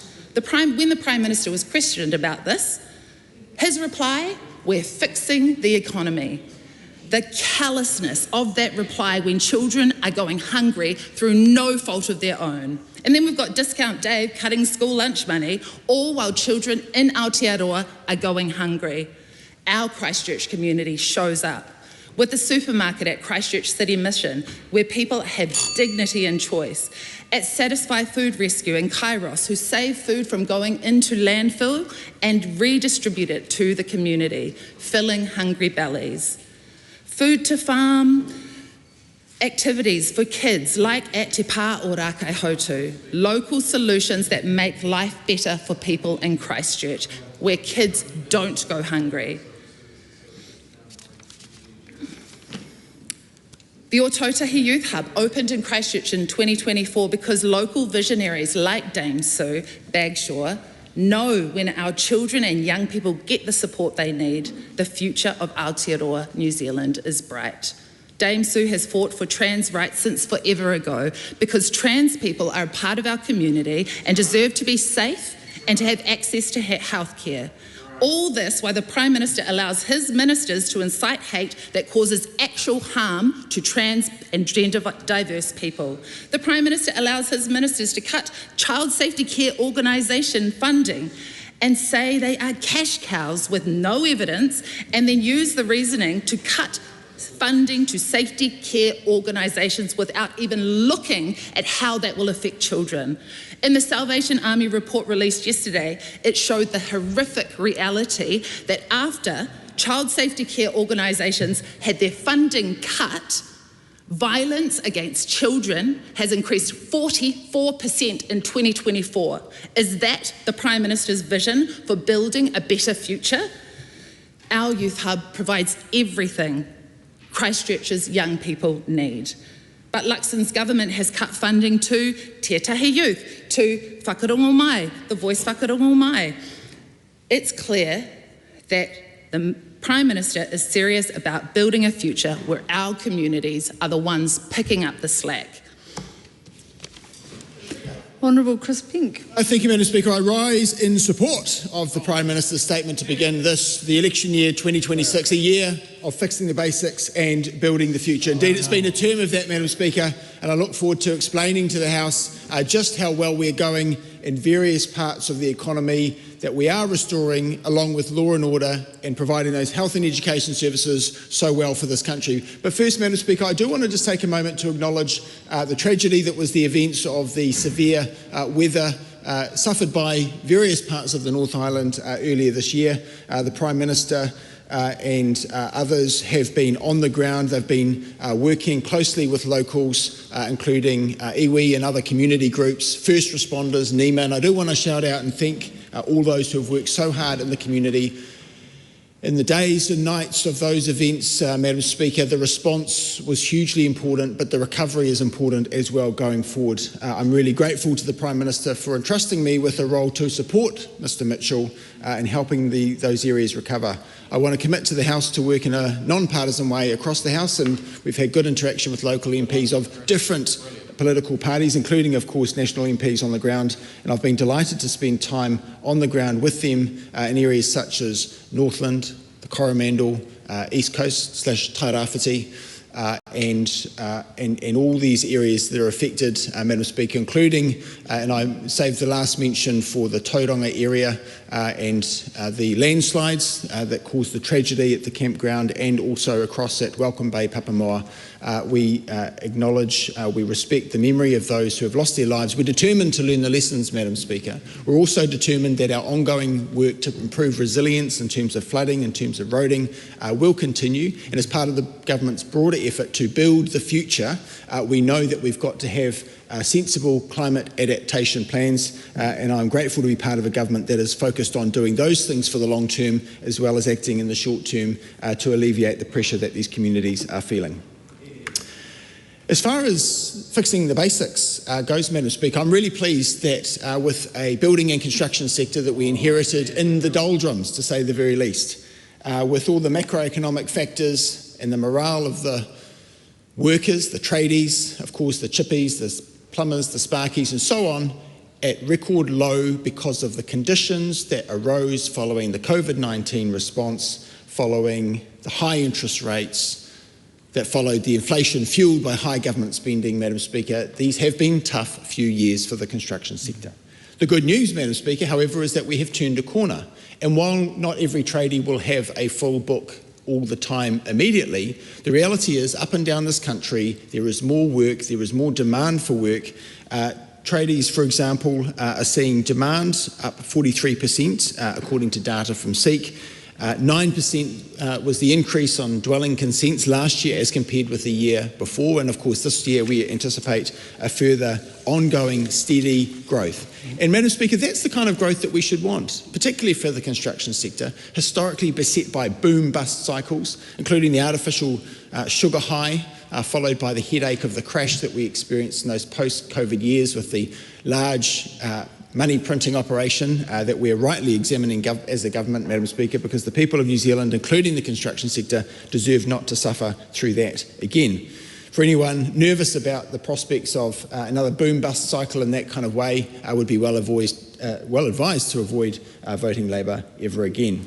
So what are we doing, Madam Speaker, in the construction sector? Also to make life easier for those tradies, it's about providing a pathway for competent qualified, registered professionals such as plumbers and the other tradies. Specifically in the case of plumbing, we're broadening the ambit of what they're able to sign off themselves, just like the electricians.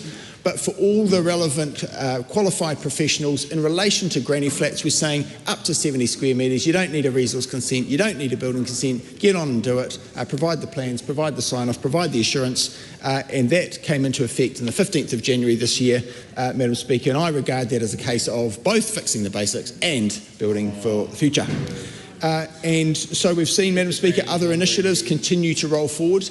Building products are much more readily available in this country. Just this very week, an extra 40,000 products from Australia's Watermark scheme, for example, plumbing and drainage products, now readily available in this country where they don't have to jump through all the hoops that previously they did with their local council as a building consent authority.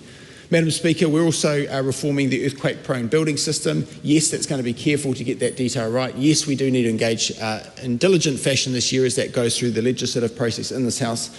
But in short, we want a balanced, proportionate, risk-aware system that focuses on the buildings that are the most high risk, because that will be of great benefit to cities and regions throughout this country. Madam Speaker, I want to talk a bit about small business and manufacturing as well. It's axiomatic that small business is the backbone of the nation and the economy, and there'll be few who would disagree with that, I suspect. So what we're doing, Madam Speaker, is we're actually removing some of the red tape, some of those barriers that actually make it difficult for them to operate. Some of it is sector specific, some of it is across the economy in areas such as employment relations and health and safety, and I want to commend the work that other government ministers have been doing in that space. Some of the work, Madam Speaker, has been individual ministers and agencies and, of course, civil society, along with the businesses and their groups themselves, advocating for a better way, more investment, and a smarter approach to actually improving the business environment. And I'd like to commend, for example, the approach of the tourism sector, and with the leadership of the Honourable Louise Upston, many small businesses that happen to be in the tourism space, either explicitly or because they happen to be some business that's located in a tourist hotspot, they are seeing a much better rate of return. They're seeing a really much improved circumstance this year already compared with last, which in turn was better than the year before, and partly that's the investment and the focus that's being provided through a smart application of government resources to this highly important export sector. And speaking of export sectors, Madam Speaker, manufacturers who of course provide goods and products for New Zealanders as well as overseas, we have seen a real boom in recent times after a tough few years, again like other sectors. In the December 2025 statistics, which came out early this year as further evidence of fixing the basics and also building for the future, we saw a PMI score of 56.1. That's above the 50 mark, which would be steady as she goes, maintaining the same expansion rate, or rather a flat line from the previous year. So firmly in expansion mode. The news is good for manufacturers in this country, and I do think that, among other things, including business confidence improving more generally, that reflects the success of the investment boost scheme as brought about by last year's budget, enabling businesses to invest in plant and systems that will improve their productivity, enable them to invest in a way that actually sees them keep more of those profits in their pocket to incentivise that. It's also an exercise in improving the efficiency and the technological uptake. So, Madam Speaker, it's been a win-win, and we're already seeing the results of that come through. Business confidence in general is up across the board, including in retail and hospitality, which again were an area that was hard hit following those very difficult years and all the reasons that we've discussed, Madam Speaker, around, of course, the high inflation rate with out-of-control government spending, high interest rates to combat it, and so on. We know how that story goes. Elsewhere in the small business and manufacturing space, Madam Speaker, I've been really pleased that this year we've been able to announce the introduction of an AI pilot, thinking about ways that we can advise Kiwi businesses to invest in their business, to improve their productivity and so forth. It's going to be an exciting year, Madam Speaker. There'll be many more examples to share. We look forward to 7th of November 2026, the re-election of the current government, which is fixing the basics and building the future. So this is a split call. Call Glenn Bennett.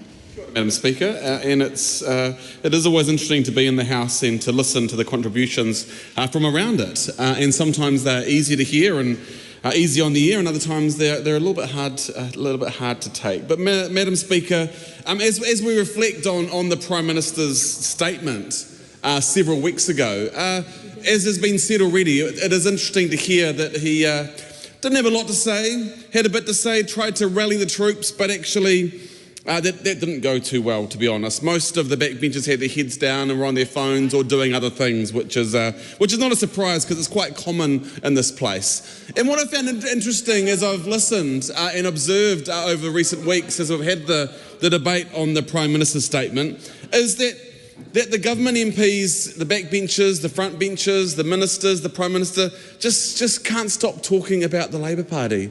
They just keep talking and talking about us, and it's like one of those things, that secret obsession, which isn't so secret because they just can't help themselves. When you'd imagine an election year, the Prime Minister's statement and all the MPs, they'd spend the whole 5 minutes, the whole 10 minutes, the whole 20 minutes talking about themselves. But no, generally it's 7 minutes, 8 minutes talking about us, and then maybe sort of throwing a few bits in about what they're doing, what they're trying to do, or maybe just sort of a bit of smoke and mirrors. Madam Speaker, we've heard this week in terms of what they're trying to do and talking about doing when it comes to the cost of living, is this gas tax. The whole thing that they're planning to do some amazing magic, and they're gonna fix the energy system, and they're gonna make electricity prices cheaper, but they have the gas tax in place. And I just think it's one of those things that is kind of desperate, because being from Taranaki and knowing the history of energy in Taranaki, 20 years ago, 2006, this was proposed as an option. So the LNG plant, so just sort of rehashing something from the bottom of the energy minister's drawer. But the question is, well, I lived through that, and I lived by the port and knew the debates that went on back 20 years ago. And so I know. And guess what happened 20 years ago? Well, they did the case study. The energy companies did their work over several years. They did due diligence, Madam Speaker, due diligence on LNG and what it would do. And it took them a couple of years. They did the work that needs to be done, and what happens? Nothing. Nothing happened. Why? Because, Madam Speaker, because they realised it wasn't economically viable. They realised it wasn't actually something that made any sense to do. So, Madam Speaker, we hear about the gas tax, we hear about what they're thinking about, but if you look into the past, you see that you can't reinvent things that don't actually work when they've actually gone through the proper process and they haven't gone anywhere. Madam Speaker, I stand here and am glad, as being a previous member of the Environment Committee, that had to challenge and push against the fast track approvals bill, which is now the Act. And so again, to stand and see last week that a court ruling meant, the judge ruled on the case for seabed mining off the South Taranaki coast to say no. And we know that this is the preliminary decision, but it is good news, Madam Speaker, for the people of South Taranaki. It is good news for the people of New Zealand, but more than that, it is good news for our environment, for our oceans, for our fish, for our Maui dolphins, Madam Speaker. And I'm glad that such a horrendous piece of legislation, such a horrendous act, at least we have a moment of clarity when we say, no, this isn't going to work. And Madam Speaker, we need to reflect on homes and the challenge we have and still have on homes. And again, I come back to New Plymouth and Taranaki. And for us, when we were in government, we built more homes than we had for generations. And again, in Taranaki, it was the same thing when it came to our social housing. We had so many on the go. Of course, they were cancelled by this government. And what have we seen? What have we seen? We have seen a 200% rise in homelessness in Taranaki. A 200% rise. Listen up, because you should be ashamed of that. The members of the government should be ashamed of that, Madam Speaker. Thank you, Mr. Bennett. A 200% rise in homelessness since this government has been in office. And if you're not doing anything about that, you should actually think about your future when it comes November the 7th. One, whether you should stand, or two, the fact that you'll potentially lose your seats. Madam Speaker, we can't support anything that this government is talking about. This Prime Minister said, we do not support the Prime Minister's statement. Dr. Tracy McClellan. Thank you, Madam Speaker. And Madam Speaker, it's good to see the National Party MPs choosing to conclude all of their contributions to the Prime Minister's statement in the very similar way that the Prime Minister started it, isn't it, this afternoon? A bit lacklustre, a bit boring and a bit short. That's right. But even before Christopher Luxon stood in this House and gave his Prime Minister's statement, which we've heard should have been his one big chance to celebrate all his achievements, right, but fizzled out about 6 minutes early, he and Nicola Willis stood in front of New Zealanders in various fora around the country on the hustings during the election campaign, and they made a very explicit promise to New Zealanders.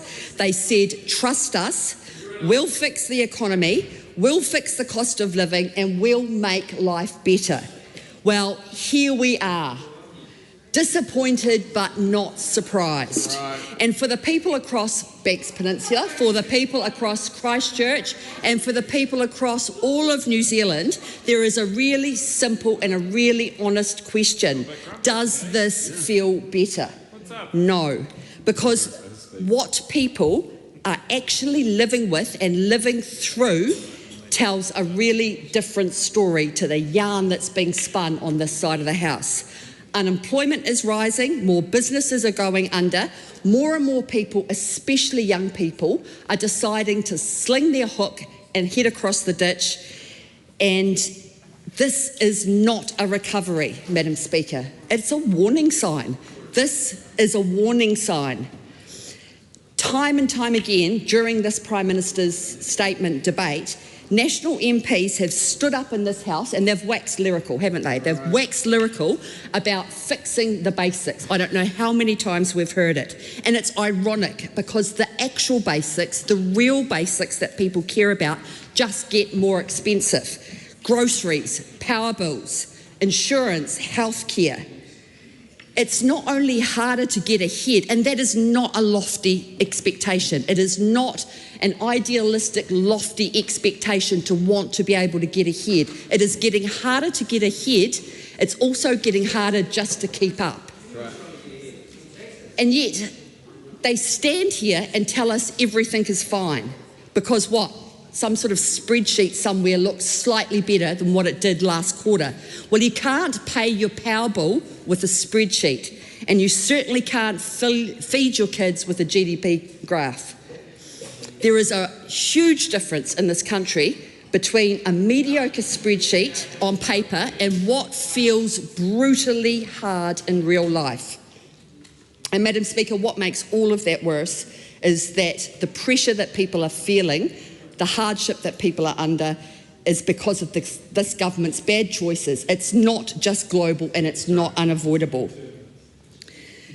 And look, the government are allowed to make choices. That's their prerogative. No one's denying that because it all comes down to choices. But the people paying for those choices are actually our families, they're our workers, they're our small business owners, they're young people who are just simply trying to get ahead. And they're people who are desperately worried about whether they can get the health care that they need, whether they can see a doctor when they need to be able to see a doctor, and that is shameful. So every time Christopher Luxon or one of his ministers or one of his backbench MPs boast about how well they're doing in the face of real people's actual lived reality, all that does, I can tell you, it goes down like a cup of cold sick out there in the real world, and all it does is prove and show how out of touch they really are. They're talking about confidence when people are losing their jobs. They're actually talking about progress when people are leaving the country. Right. And on top of that, they can't even tell us what comes next. There's no credible long-term plan. There's no insight or inspiration or clear path to how they're going to create more jobs, and there's no meaningful strategy to ease the cost of living, which is the #1 concern of real people in the real world.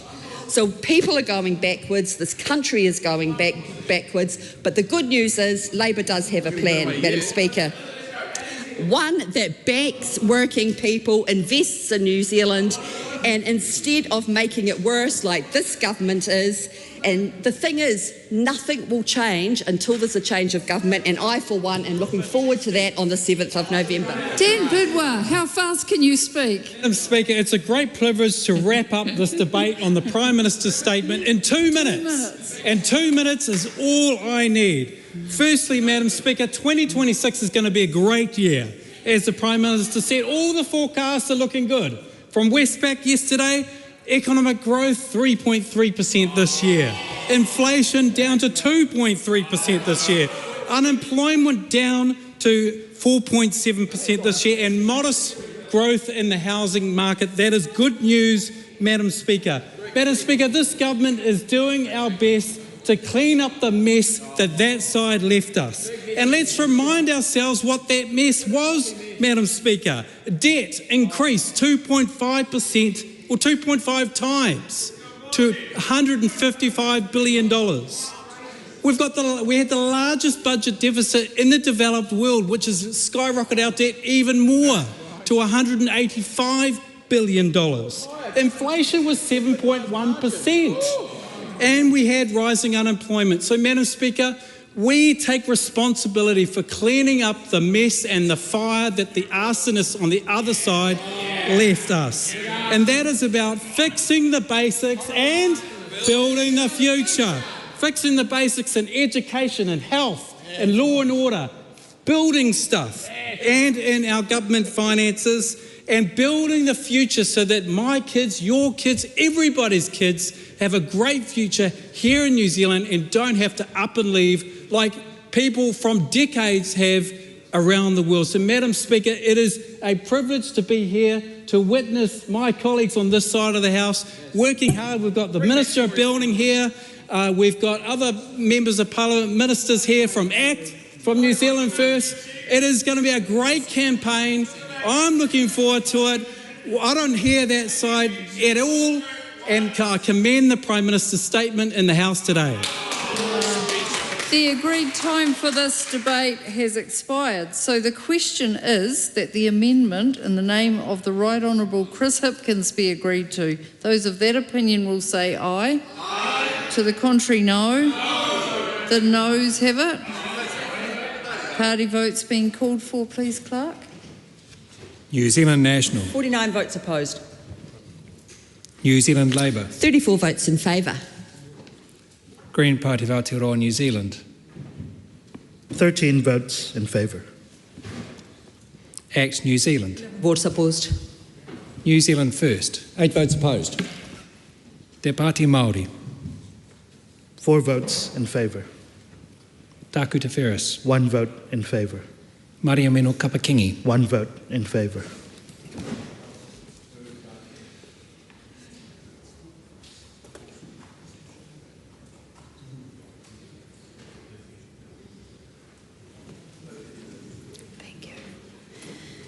The ayes are 53, the noes are 68. The question is not agreed. The question is that the motion be agreed to. Those of that opinion will say aye. Aye. To the contrary, no. No. The ayes have it. Party vote is being called for, please, Clerk. New Zealand National. 49 votes in favour. New Zealand Labour. 34 votes opposed. Green Party of Aotearoa, New Zealand. 13 votes opposed. ACT New Zealand. 11 votes in favour. New Zealand First. 8 votes in favour. Te Pāti Māori. 4 votes opposed. Taku Te Whereas. 1 vote opposed. Maria Meno Kapakingi. 1 vote opposed.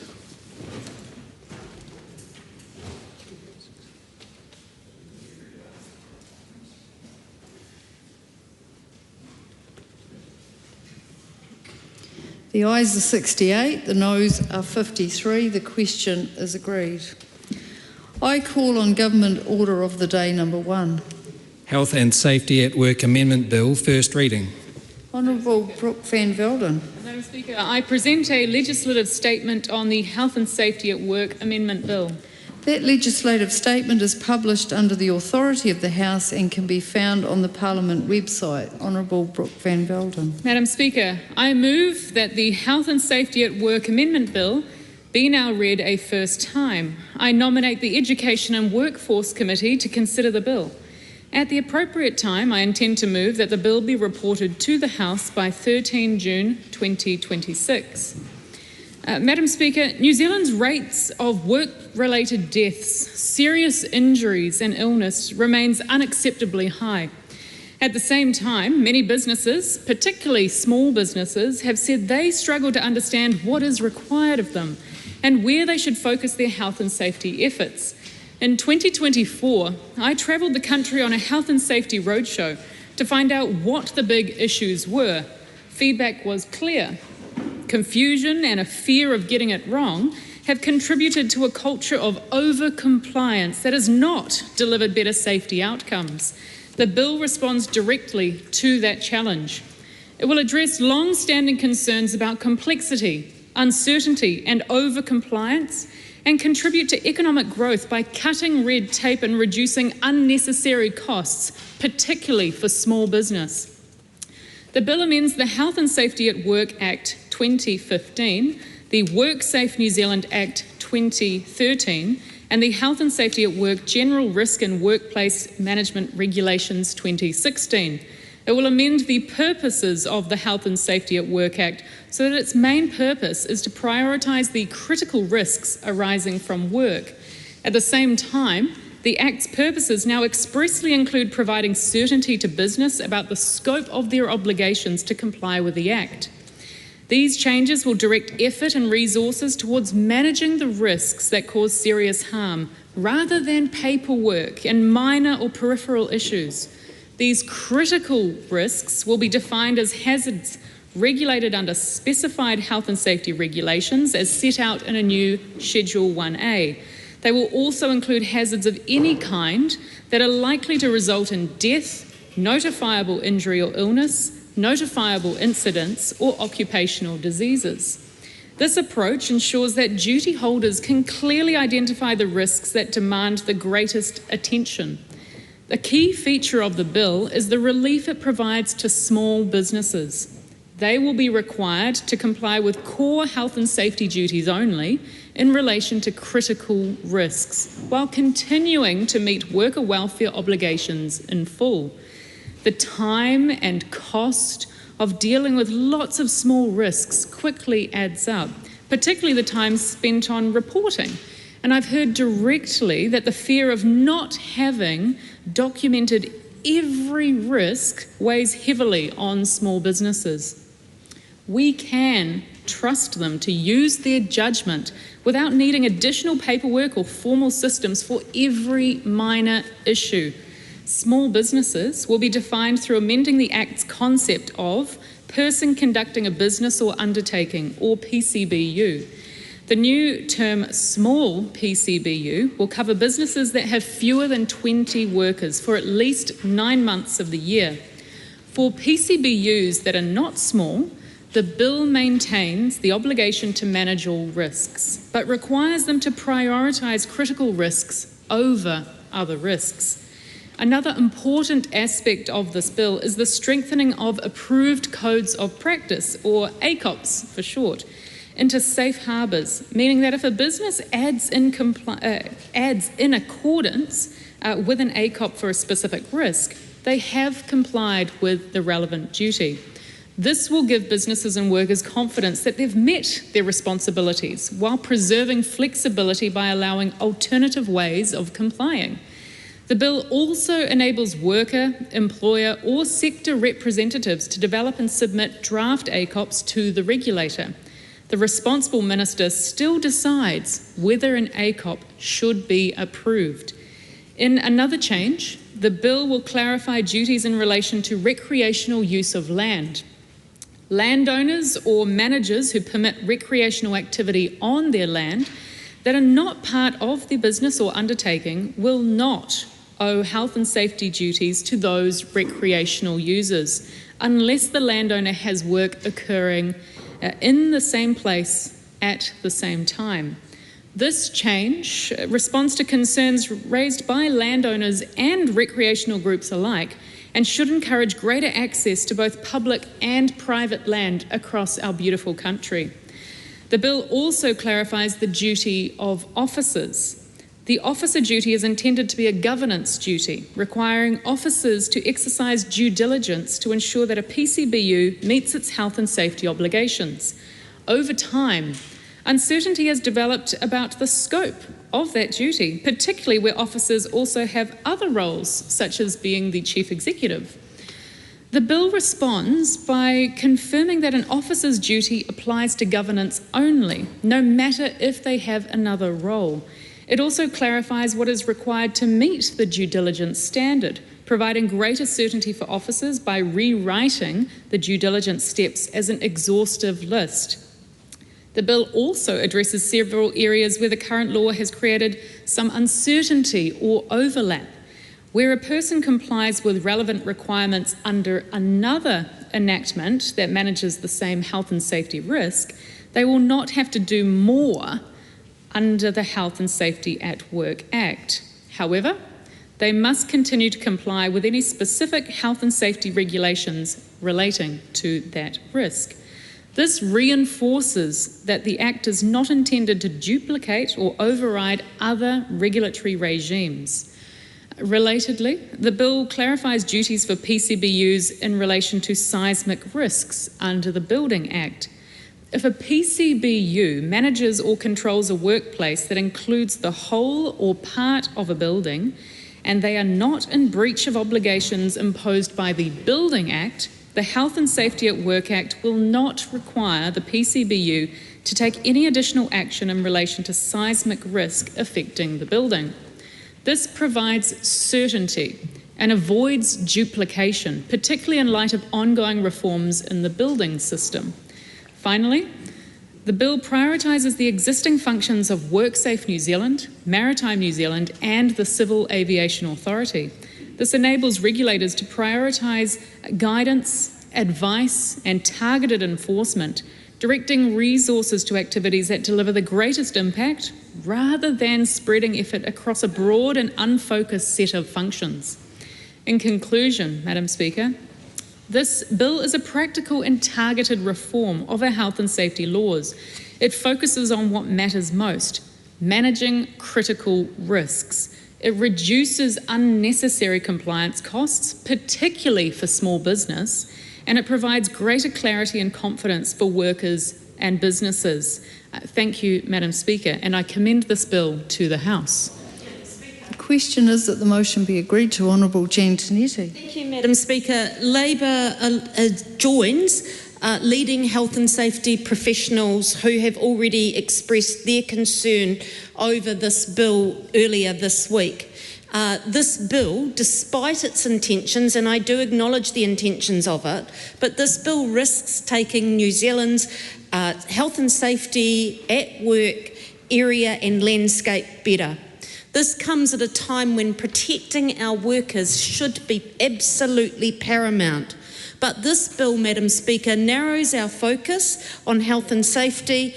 It just puts our workers far more at risk than what we've seen in a long, long time. One of the central premises of this bill, Madam Speaker, is the attempt to define and codify a critical risk. Now, on the surface, that might seem sensible. Mature organisations already focus on the risks that could kill or permanently injure workers. But this bill doesn't simply encourage the focus. It tries to legislate it in a way that will burden employers, confuse our duty holders, and this is the ironic part, it has the very real potential of making workplaces less safe. An employer under this law, Madam Speaker, would have to wade through over 60 listed risks, cross-referencing multiple regulations, acts and schedules to determine what is critical. They would have to assess whether each risk is likely to cause death or injury, though the bill never actually explains what likely means. It is likely in a week? Is it a month? Is it the entirety of the working life of that particular employee? And that's a real concern, because the lack of clarity could lead to inconsistency, uncertainty and endless legal debate. This could be caught up in courts and held up in courts for a long, long time. It also, Madam Speaker, makes matters worse because two of the most common and costly causes of workplace harm, musculoskeletal injuries and psychological harm, are excluded altogether. And yet this makes up more than half of ACC's workplace injury costs. So deliberately omitting them, the bill turns its back on real-world harm that New Zealand workers are experiencing every single day. It does not take that into account at all. Worse still, the bill extends exemptions to duties relating to supply and manufacture of goods. That's the small businesses that we're talking about here, the fewer than 20 workers that the Minister talked about. But this is really a big part of this. It extends that exemption to duties relating to supply and manufacture of goods and substances used in workplaces. In other words, a small supplier could provide less safe products than a larger competitor, created an incentive to stay small and sidestep higher safety standards. And that's a recipe for a race to the bottom in workplace safety, and something no responsible government should ever consider. There's also the question, and the Minister addressed this, but the question still stays, of how this bill sits alongside other laws.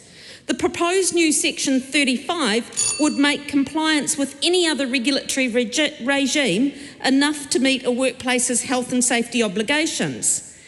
That might sound tidy, but it means that over 4,000 other acts and regulations could take precedence over our health and safety laws. Take one example. The Minimum Wage Act regulates working hours. If an employer complies with that act, they could claim they have no additional responsibility or duty under the Health and Safety at Work Act to manage fatigue from long hours. Think of all the other acts that come into play here. It is seriously concerning. Madam Speaker, there are parts of the bill that are useful, but some of those parts seem like they've been botched in drafting. Our Health and Safety at Work Act was landmark. We cannot support this change to it. The lives and well-being of New Zealand workers are far too important. Mike Davidson. Thank you, Madam Speaker. I rise on behalf of the Green Party to speak to the Health and Safety at Work Amendment Bill. The Green Party opposes this bill. The New Zealand Institute of Safety Management released a statement 2 days ago, and the second line puts it very simply. This new bill will not improve workplace safety. Mike Cosman, the spokesperson for the New Zealand Institute of Safety Management, goes on to say, and I quote, "We are the experts who work every day helping businesses make their workplaces safer. This bill will not help that," end quote.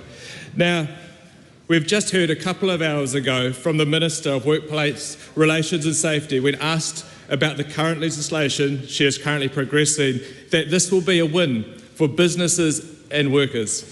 That's right, a win for workers. This bill is definitely not a win for workers. This bill will actually cause more harm to our workers. We had on the order paper today the second reading of the online casino gambling bill, a bill that, guess what, also will cause more harm to people. So what we have a government that is happy to introduce legislation that will create harm in our communities and harm in the workplace.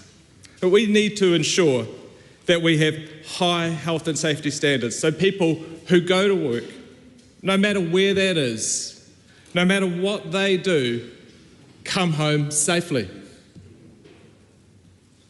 This bill will establish a two-tier system where small businesses have a lower set of obligations than larger employees, changing interactions with other acts and focusing health and safety management on so-called critical risks.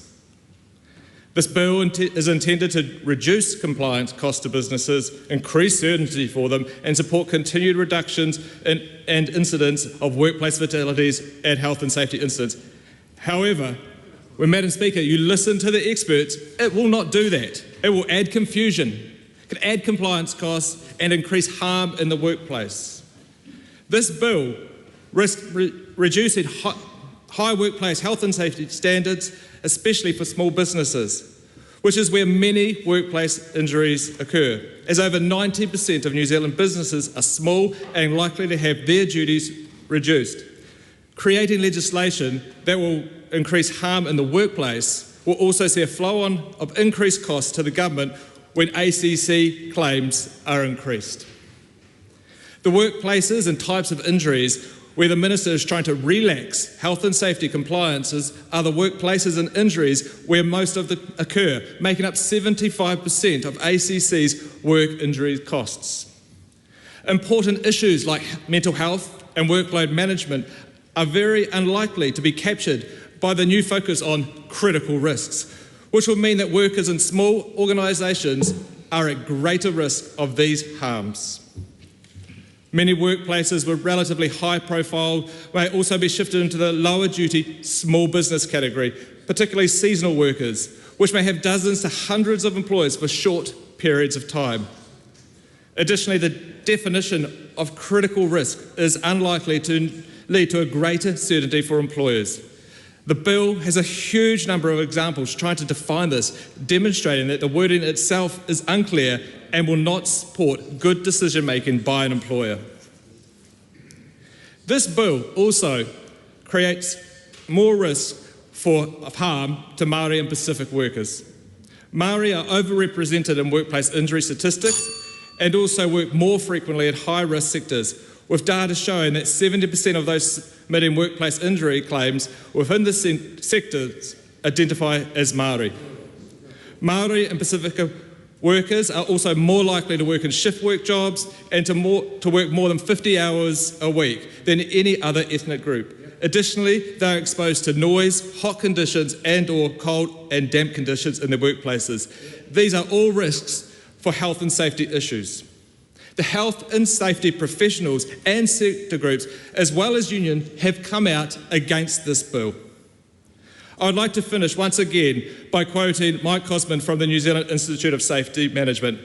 The cost of workplace harm is conservatively, scrap that. These changes are likely to increase harm to workers, families, businesses, communities, along with the cost blowouts for the government, books and ACC and health. Members' time has expired. Thank you. Carl Bates. Thank you, Madam Speaker. Madam Speaker, the National-led government is building the future by reforming health and safety laws to lessen the cost and the burden of compliance on business. Madam Speaker, through the Select Committee process, which I'm looking forward to participating in and actually listening to businesses and manufacturers and people who use our health and safety laws every day, unlike the opposition who simply, as I often say in this House, Madam Speaker, want to rant and rave and not actually solve the problem. So to those small, medium businesses, to manufacturers, to people who use health and safety every day, tourism, all of those sectors of our economy that we need to grow in order to grow the prosperity of this country, Madam Speaker, I invite them to submit, to share how they see this act, this bill improving or not the challenges they face when it comes to health and safety, so that we can ensure we fix health and safety in this country, Madam Speaker, because right now there's one thing that we can all agree on: it's not working. Oh, very good. Honourable Mark Patterson. Madam Speaker, I rise on behalf of New Zealand First to add our support to this Health and Safety at Work Amendment Bill. This is a very important piece of legislation. Every worker deserves to go home uninjured or go home full stop. We do know that too many of our people are injured or worse, killed at work. The current system is not delivering the outcomes that we would want. If you look at our international comparisons in place of workplace injuries or deaths, we are far too far towards the top of those, in a bad way, of those statistics. So the current system, the 2015 system, is not working, so it's a good opportunity for us to have a good look at this. I will note that we've heard some feedback coming in, but the Minister, to her credit, did engage quite heavily at the start of this process, went around a number of meetings with business and practitioners to get the feedback, which has guided the drafting of this bill. The key themes and focuses on this bill is really about the critical risk, the really death or serious injury part of it. So I think at first glance, that's a really sensible thing to do. We do have to be careful we don't send a signal, because I think culture matters too in this. If you walk past the small risks, sometimes that's a culture thing that can work its way into a workplace culture that can lead to the big things happening. So we've got to be careful we don't send a signal that that's what we're looking to do, but we do think that if workplace and businesses are really focusing on those key risks where people are getting injured, particularly in our primary industries, I might say there's way too many of our people getting killed or injured. Actually, a sensible amendment that we do support is the one around recreational land users or people, Madam Speaker, as you would know, people coming onto your farm and mine and Grant McCullum's, sorting out that liability system. So we actually, we don't go out there to put people at risk, and we don't want to put people coming off onto rural property. So we think that's a sensible move. But the key themes, of course, are focusing on that critical risk, the limiting compliance and cost when necessary. We know that our productivity needs to lift in this country, so by focusing on those important aspects, hopefully limiting compliance and cost, the pivot from WorkSafe towards, I guess, being more proactive and being seen as someone that, an organisation that's guiding rather than one that's perceived as being there for enforcement and punishment. I think that is a welcome change of culture, actually. But this is, as I said at the start of this reading, this is an important bill. Hundreds of thousands, millions of New Zealanders go to work every day. They deserve to be protected. They deserve to be in safe workplaces. So this will be an important select committee. There's a lot of detail in it, and I think it's important that we do listen very carefully to the feedback that's coming back on the ground, because the intent, and I'm sure whatever political party we're representing here today, the intent of what we're trying to get out of this is safer workplaces for Kiwis. So New Zealand First support this bill through to Select Committee. Thank you. Orini Kaipara. E te pika. While this bill may be the most significant reform to our country's workplace health and safety system since the introduction of the Health and Safety at Work Act 2015, it does fail to cover the fundamentals that prioritise workers' rights instead of business bottom lines. Health and safety regulation is not red tape bureaucracy, nor should it ever be treated that way. Strong health and safety laws create the conditions for workers and employers to agree on the systems and procedures needed to keep people healthy and safe at work, and that should be our shared goal. Right. Instead, this bill takes us in the opposite direction. It is a heartless piece of legislation, Madam Speaker, with the Minister effectively signalling that harming workers is acceptable. This marks a major departure from the long-standing consensus that every worker deserves to return home safely and healthy. The bill itself is confusing, Madam Speaker, and it will impose significant compliance burdens, creating uncertainty for both employers and workers about how to keep workplaces safe. It establishes a two-tier system of health and safety protection that effectively gives small businesses permission to expose workers to greater risk. How? Well, small businesses with fewer than 20 workers will be exempt from most health and safety obligations beyond critical risk, such as access to water and even to toilets. And this government reckons it's fixing the basics. Clearly, basic human rights and workers' rights aren't important basics for this government. Research consistently shows that small and medium-sized businesses are generally less safer than larger ones, so weakening their health and safety duties is likely to make the situation even worse. It's a clear case of creating another scenario where the ambulance waits at the bottom of the hill, set up to solve a problem instead of prevention. That's gambling with real lives, Madam Speaker, which means it threatens whānau and it is threatening whakapapa. The bill requires businesses to judge whether death or serious injury is likely. With no criteria provided, this is a highly subjective analysis. It's dangerous. The NZCTU states it is known that perceptions about the likelihood and severity of harm differs widely between bosses and workers actually doing the mahi. Worse off, there is explicitly no repercussions for any business that fails to prioritise critical risk. WorkSafe New Zealand says Māori workers experience a rate of serious injury at work that is on average 31% higher than non-Māori across all industries and sectors. On average, there are between 750 and 900 work-related health deaths reported per year here in Aotearoa. Injuries requiring more than a week off work hit well over 37,000 in the year from July 2024 to June 2025. In 2024 alone, 70 New Zealanders were killed on the job. Pike River, never forget Pike River. 29 souls were lost. Pike River exposed just how weak our health and safety system is. Does this bill meet the needs of whānau and communities who continue to suffer from those and other tragic workplace incidents?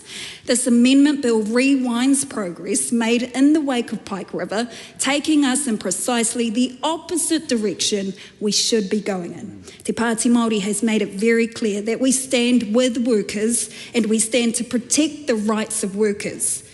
That includes Māori and vulnerable communities often exploited by lawmakers and in particular this government who clearly does not care for the safety of our people, the well-being of our whānau and the future of all our mokopuna. On behalf of Tāmaki Makaurau and Te Pāti Māori, we do not support this bill. Dr Vanessa Weenink. Thank you very much, Madam Speaker. This is the first reading of the Health and Safety at Work Amendment Bill, and as we can see across the House, there's going to be some very robust debate. This democratic process that we go through in the Select Committee will be undertaken with the utmost studiousness, and we will put all of our combined intellect across the House into this to make sure that when this bill comes back, that we actually are fixing the basics so that we can build the future, because the fundamental truth is that it is a basic requirement to be safe at work. It's absolutely, that is not at issue here, and I commend the bill to the House. Camilla Bellich. Thank you, Madam Speaker. I rise to take a call on this Health and Safety at Work Amendment Bill, which was introduced this week and tabled at the end of last week. Madam Speaker, it's important to remember the context of where the health and safety amendments that this particular bill changes came in, and that was done after the terrible tragedy at Pike River, which has already been mentioned. 29 New Zealanders lost, a very, very dark day for New Zealand, and the national government at that time, to its credit, put in place the Health and Safety at Work Amendment Bill. And Madam Speaker, by and large, that bill is seen as, even at 10 years old as it was last year, seen as bringing in essentially an adequate and workable framework to addressing health and safety in New Zealand.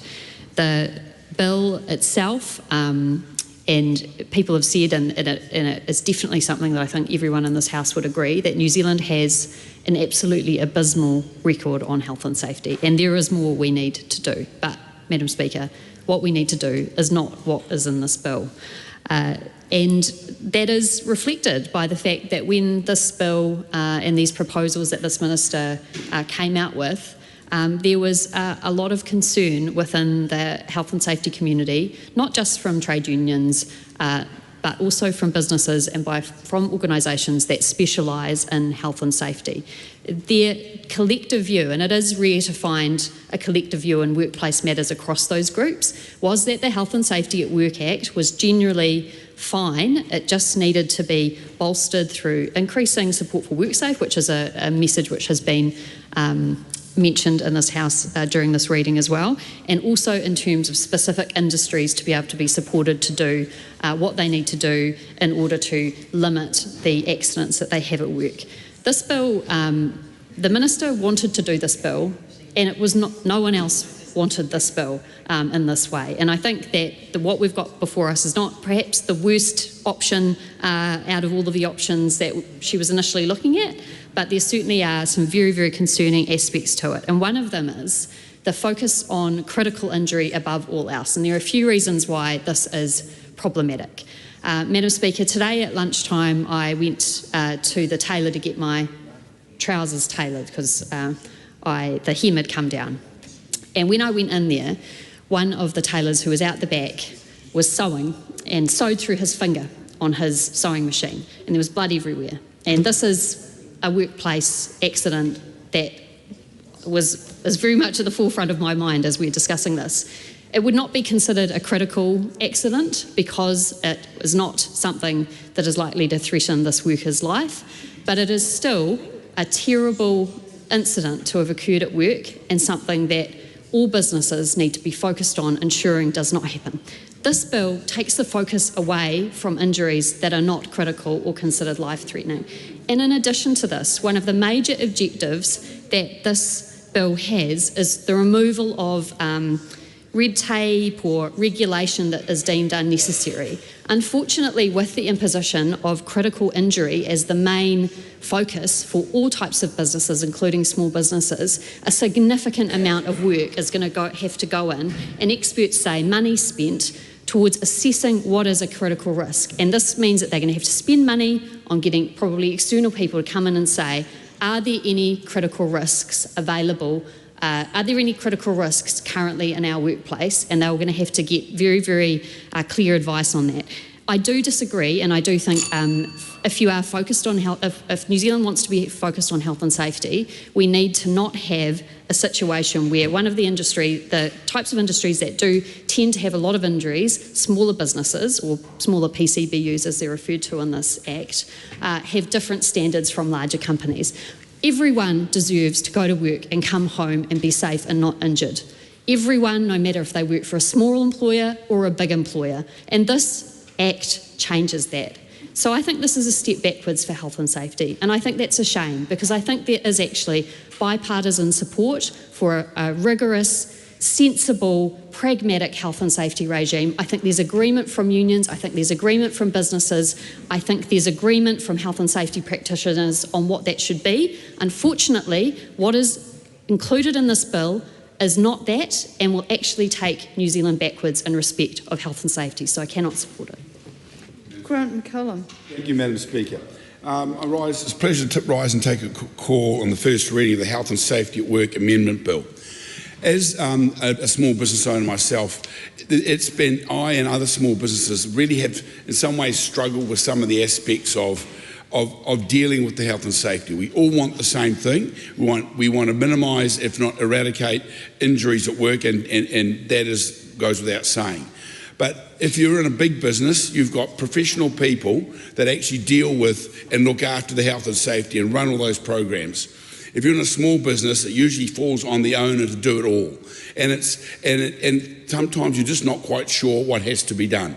And through this Act and these changes, and I'm looking forward to be able to actually see a difference so that we can end up making it clearer for small business. And I'm really looking forward to the select committee process and to hearing what small business has to say. I commend this bill. Helen White. Thank you. Working in this area, there are some cases that you never forget, and for me one of those was when we had some meat workers who worked on a chain, and they had to cut the meat quite fine, and the introduction of water made sense in terms of some hygiene over the meat, but it made their job extremely hazardous. And they were losing their fingers. And there was a decision made that that was okay, that there was a trade-off in that situation. And the workers who remained on that work lost their fingers. And that's a real story. What happened was the ones who had some ability in terms of, because they were quite senior employees, they were able to get off that chain because the union would get them off, were replaced by workers who were not so lucky and they lost their fingers. That's the reality of a learning curve, and it is the reality of small injuries. Those small injuries in our workplaces cost our ACC system about $5.6 billion. And workers without their fingers don't go on to earn a lot of money if they're only trained for that kind of skilled manual work. So their families lose a lot more than that. Those small businesses lose productivity, and there is a direct link between our lack of productivity and the injuries at our small businesses. This is a myth that by looking past these small injuries, we will create a more productive economy. It is one thing to go around and hear anecdotes from various frustrated employers. It is another thing to look at the evidence of what will move our economy forward and will keep our people safe. Now, I would urge the New Zealand First Party to ask the people at the Maritime Union about their experience of what works in this area if we want to move things forward, because I want to talk about one other very serious experience that I've had in this area, and that was at the Ports of Auckland. Now, the Ports of Auckland was run by somebody who I think is presently being prosecuted for manslaughter. I could be wrong. And we absolutely can say that on the record. I'm not referring to the case, I'm referring to the fact. And in the Ports of Auckland, what we had was there was a big case run, and an expert came out to talk about fatigue in that area. And they said, that expert that the union paid for, talked about how the way that the shift system worked was causing fatigue, and it would cause fatalities. And the Ports of Auckland went on to actually continue a practice of rewarding people, and the shift systems meant that people were taking risks they didn't have to, and people died. We have had a new Ports of Auckland manager go in who is collaborative with the union, and it has been extremely effective. It has been amazing on that site. The union sings the praises of the management, and the management sing the praises of the union. And together they have sorted that situation out, and it is a much safer workplace. That is the way we are going to be able to move from fatalities and small injuries, through understanding that workers have a place in this, that they can talk about these things and know them from a different angle, because it's their fingers, it's their lives. And it actually works really well at that port. So I would urge anyone, I suspect that the manager of that union is a card-carrying member of the National Party. I'm sure he would welcome you in, and you would be able to go and see him as the ACT Party or the National Party. I think that anyone would be welcome to go and see what magnificent work has been done at that port to save lives. But people died in that situation, and they were young and they were vulnerable. And finally, I just want to mention the issue of the small business at Salters. That man who died at Salters, who was absolutely a victim of a Shelby Wright attitude, he was 24. I am very worried about this legislation. Nancy Lowe. I think it's very important that we lay out clear the key focus of this bill, which is around the small and low-risk small businesses in New Zealand that are not quite sure of the risks they should focus on and balance with the high cost associated with identifying the risks that they're confused about and trying to do something so they can satisfy the very rigorous and overrated red tape legislation. And this is why the government is sharpening the Health and Safety at Work Act 2015 to ensure that we don't have the unnecessary red tape. Madam Speaker, I look forward to all the small businesses that will come forward through to the Select Committee to present their stories, and I commend this bill to the House. The question is that the motion be agreed to. Those of that opinion will say aye. To the contrary, no. The ayes have it. Party vote is being called for, please, Clerk. New Zealand National. 49 votes in favour. New Zealand Labour.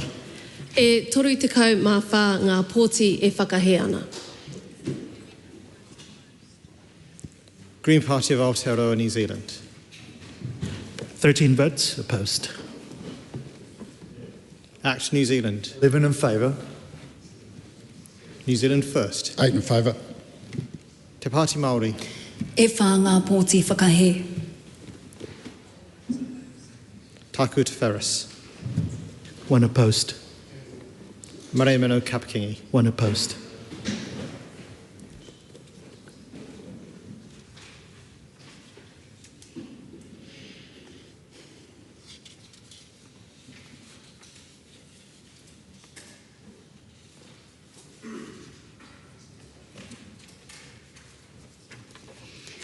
The ayes are 68, the noes are 53. The question is agreed.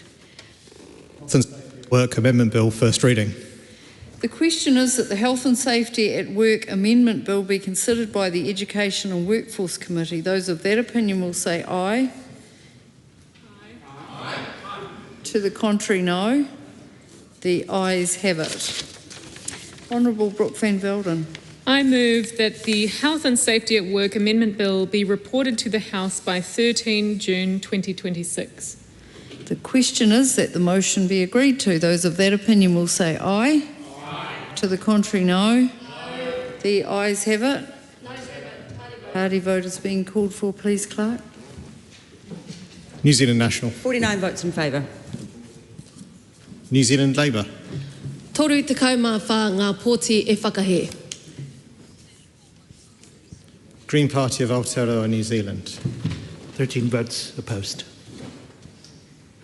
Act New Zealand. 11 in favour. New Zealand First. 8 in favour. Te Pāti Māori. Whā ngā pōti whakahe. Taku Te Wharis. Opposed. Marae Mano Kapakingi. 1 opposed.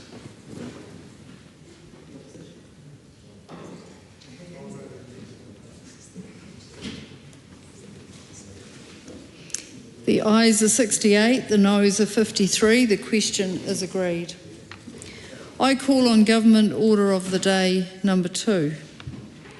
Anzac Day Amendment Bill, third reading. Honourable Chris Pink. Thank you, Madam Speaker. I move that the Anzac Day Amendment Bill be now read a third time.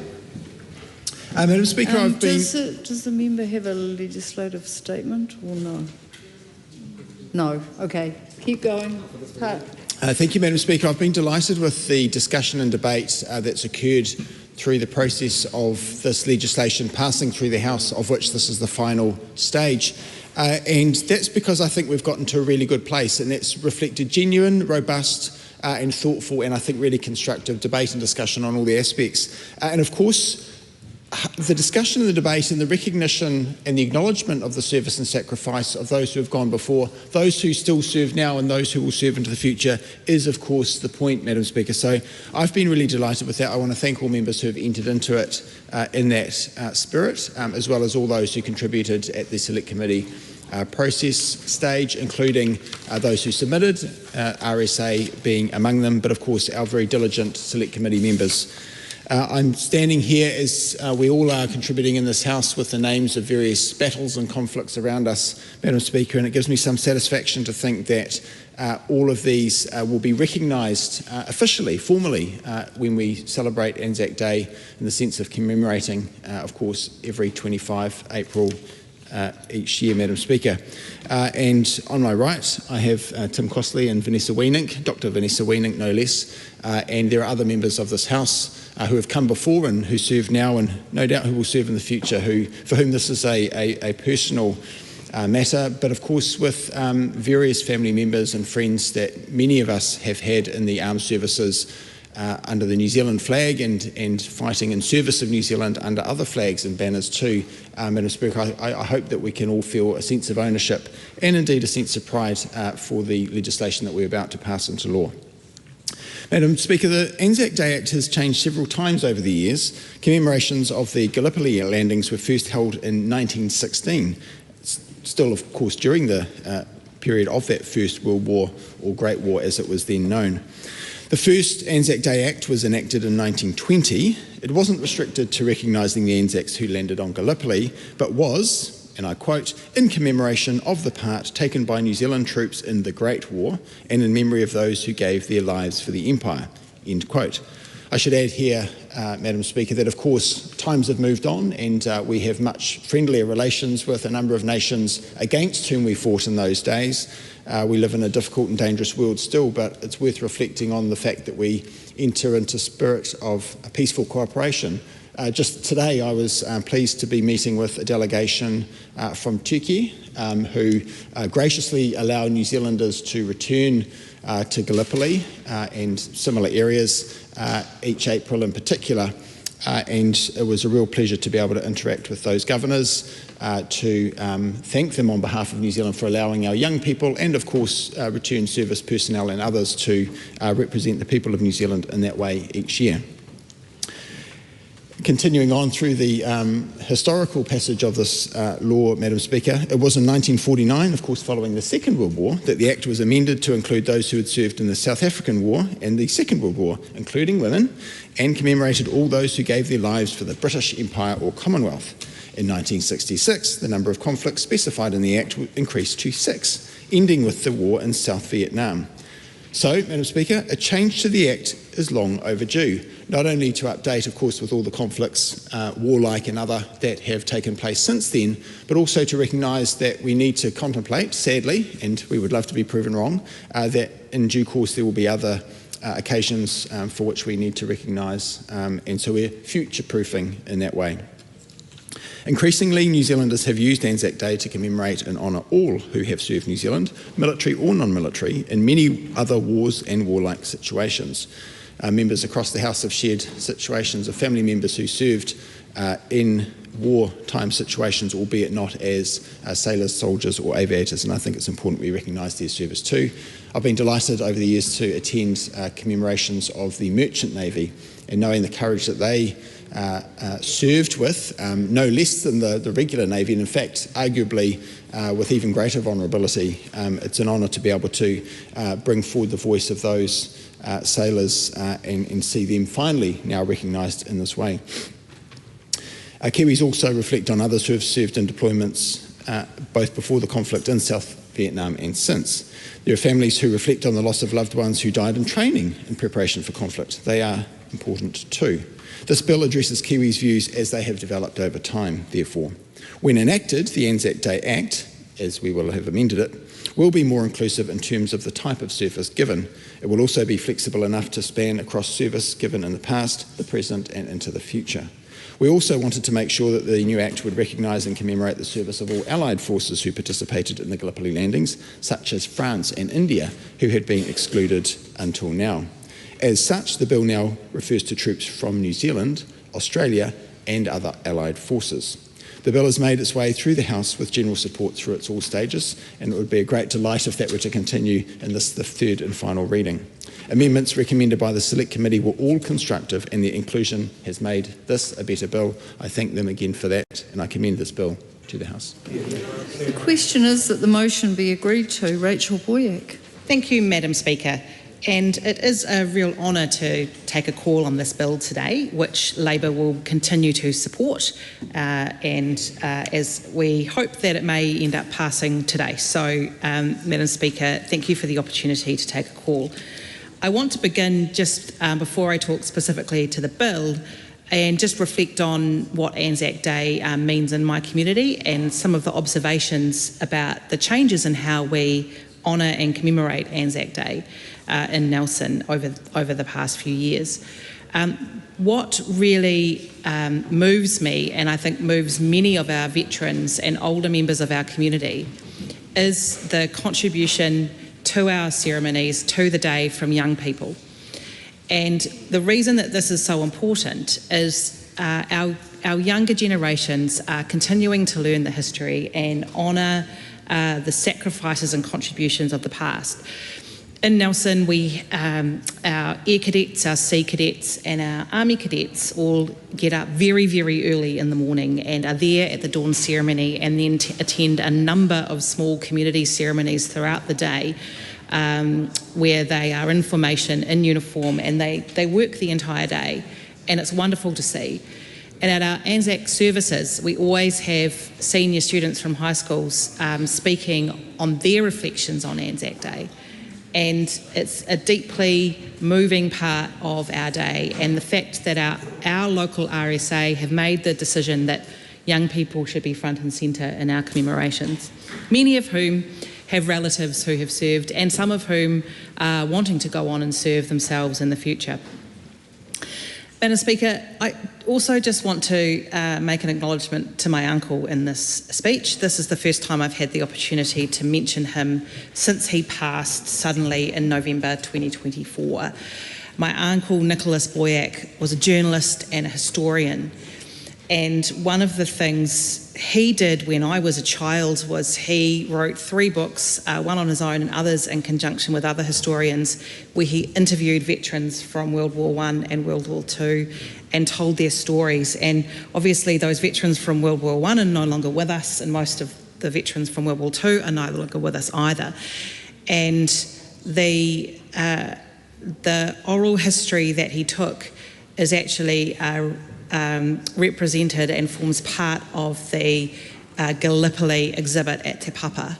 And so for those of you who walk through the Te Papa gallery and listen to the transcripts of those interviews were conducted by Uncle Nicholas. And so we miss him deeply, but really want to acknowledge him today and the contribution he has made to New Zealand's war history.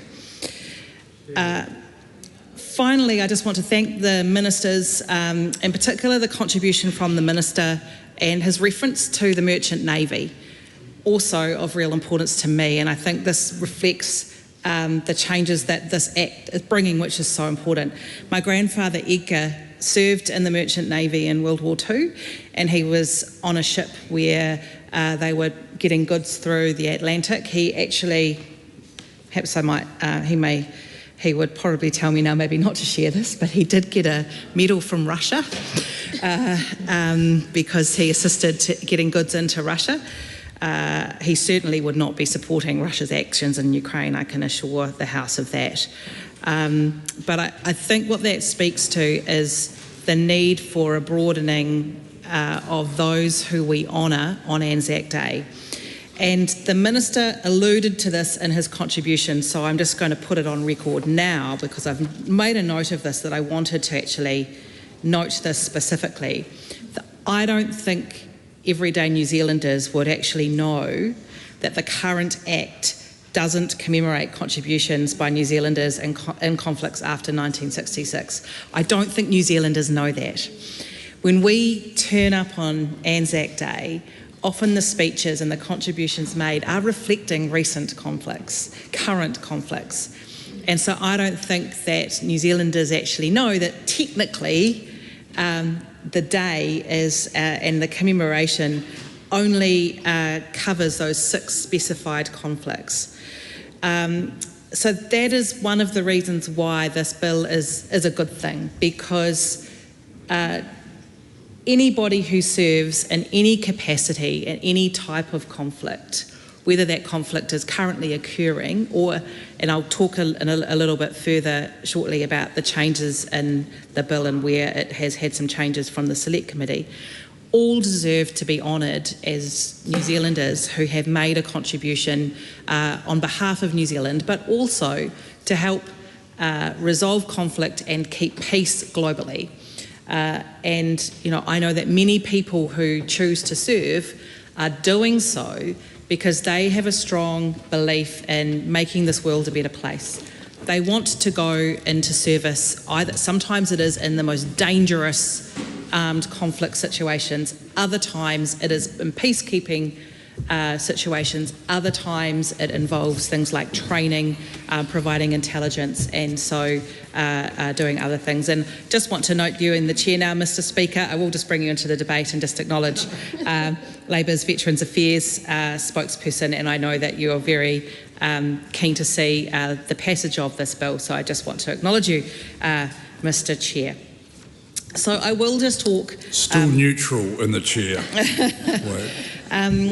We're all neutral on this, I think, Mr. Chair, and I think this is, as the Minister has said, one of those times when I also hope that the House all comes together to make this change. So I'm just going to talk through some of the actual changes in the bill. What the amendment bill does is it provides a broader and more inclusive Anzac Day recognition and commemoration by removing the limitation on specified named conflicts in which those who have served are recognised and commemorated.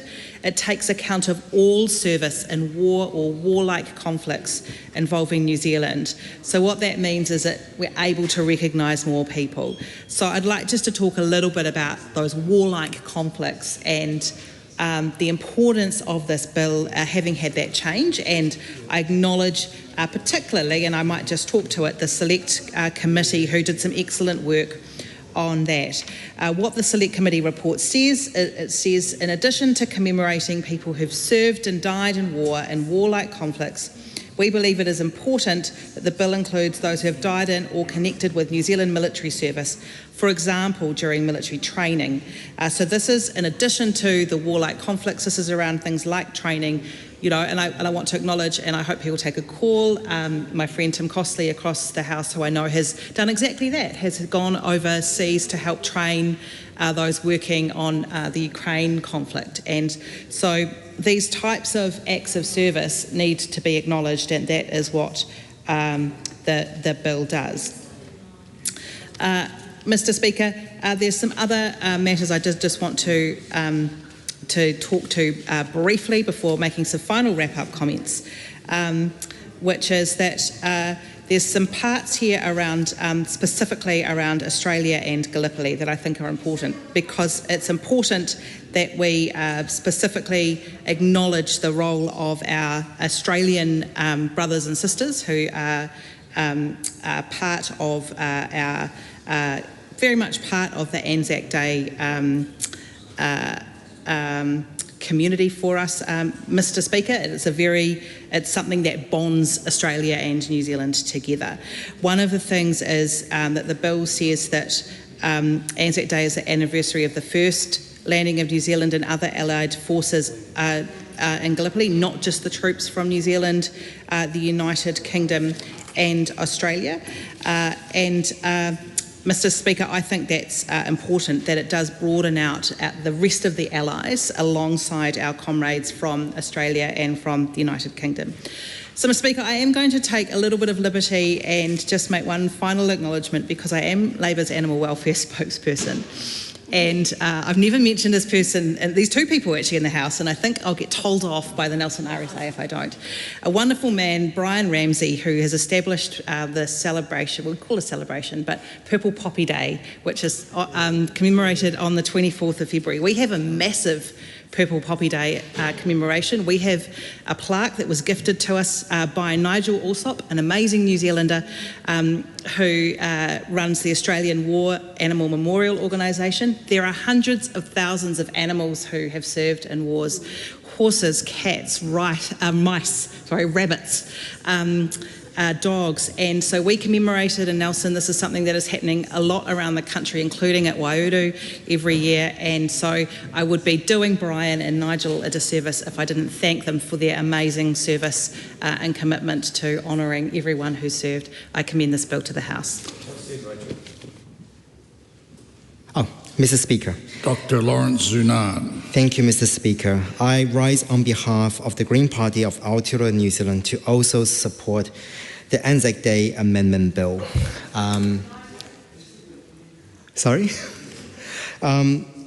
Just in terms of the context of this bill, and I think the Minister has captured it quite nicely. While it is a short bill, it is important to recognize the magnitude that this bill serves in terms of the context of New Zealand's military history, as well as those who served in the military. And I also want to take this opportunity to also recognize all of the members of Parliament who have served in the New Zealand military as well. And I think particularly the Honourable Chris Pink, Vanessa Winnick, Tim Costley, and anyone and anyone else that apologies if I miss anyone else. In terms of this bill, I think while it's a short bill, it's important to cover a few aspects that this bill is looking at. And one of the things is looking at the commemoration of those who have served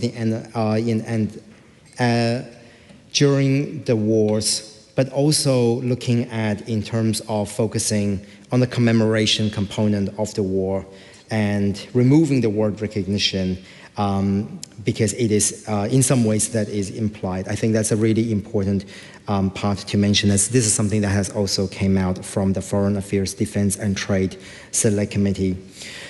It's also important to note that in this bill, particularly on Clause 4, other aspect that has been added to it, which includes the death outside of war or warlike conflict, in addition to commemorating the people who have served and died in a war and warlike conflict, it is important that the bill includes those who have died in or connected with the New Zealand military service, for example, during military training as well. And of course, like the previous speaker, Rachel Boyack has mentioned, it is important for us to make a special reference to Australian troops at Gallipoli as a part of this. Mr. Speaker, one of the things that we are looking at in this bill during the committee stage, and there was quite a lot of conversations on this during the committee stage, and I think for me, what is really memorable in some ways of that committee stage is hearing the stories that different speakers mentioned of not just their own personal history, but also the histories they have within their local communities. And I think one of the things that we have discussed a fair bit during the committee stage is how local communities are able to honor and also commemorate Anzac Day in a way that's the most appropriate for that particular community.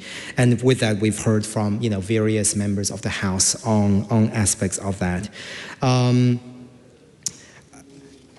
think other things to touch on in terms of this bill during the committee stage is while there was an amendment paper that was introduced by my colleague Andy Foster, there was a lot of conversations around whether the intent of that bill has already been covered within this intent of that amendment paper has been covered within that bill, specifically looking at New Zealanders who have served in with other nations as well. And I think there was some discussions around this, and it's in the end, I think, hopefully, and I think the member Andy Foster will be able to speak more to that amendment bill and the reasons behind it, and also the context that and some of the discussions that we had in the Select Committee for that. So I won't discuss it here. Mr. Speaker, I think while a lot of people are mentioning their personal either they themselves who have served in the New Zealand military, but also in terms of their families who have served in the New Zealand military, has served in the war. And I think we also heard a part of that from my colleague in the Labour Party, Kushla Tangeri Emmanuel, in terms of your connections in this space as well. I think those are really powerful stories. And while as someone who wasn't born in Aotearoa, New Zealand, but grew up here, there are actually important connections that I personally also have when it comes to the importance of Anzac Day, and I think that I would like to sort of share with the House. I think it is one of those bills that while we have agreements of everyone in the House, it's also important for us to recognize our own connections to that. And with that, for those who may not know, I played when I was in high school and in the early years of university, I played with the Manukau Concert Band in South Auckland, where I was their solo bassoon player. Yes. So that is one thing that I also share in common with our Minister of Education, that we both of us are bassoon players. So I played the bassoon for the Manukau City Concert Band and now Manukau Concert Band for 10 years. And every year, without fail, we'll participate in the South Auckland and particularly in Manurewa, the Manurewa Anzac Day service. And I think one of the things that for me was really memorable is not only seeing the veterans, seeing the magnitude, hearing the speeches from local students and on their connection and their recognition and commemoration of the war and the impact that the war have, and the desire for those who have served in the military to strive for peace and world peace. But it's also that as we are participating, and every single year I see younger and younger people joining the march and joining the Anzac Day service along with their family.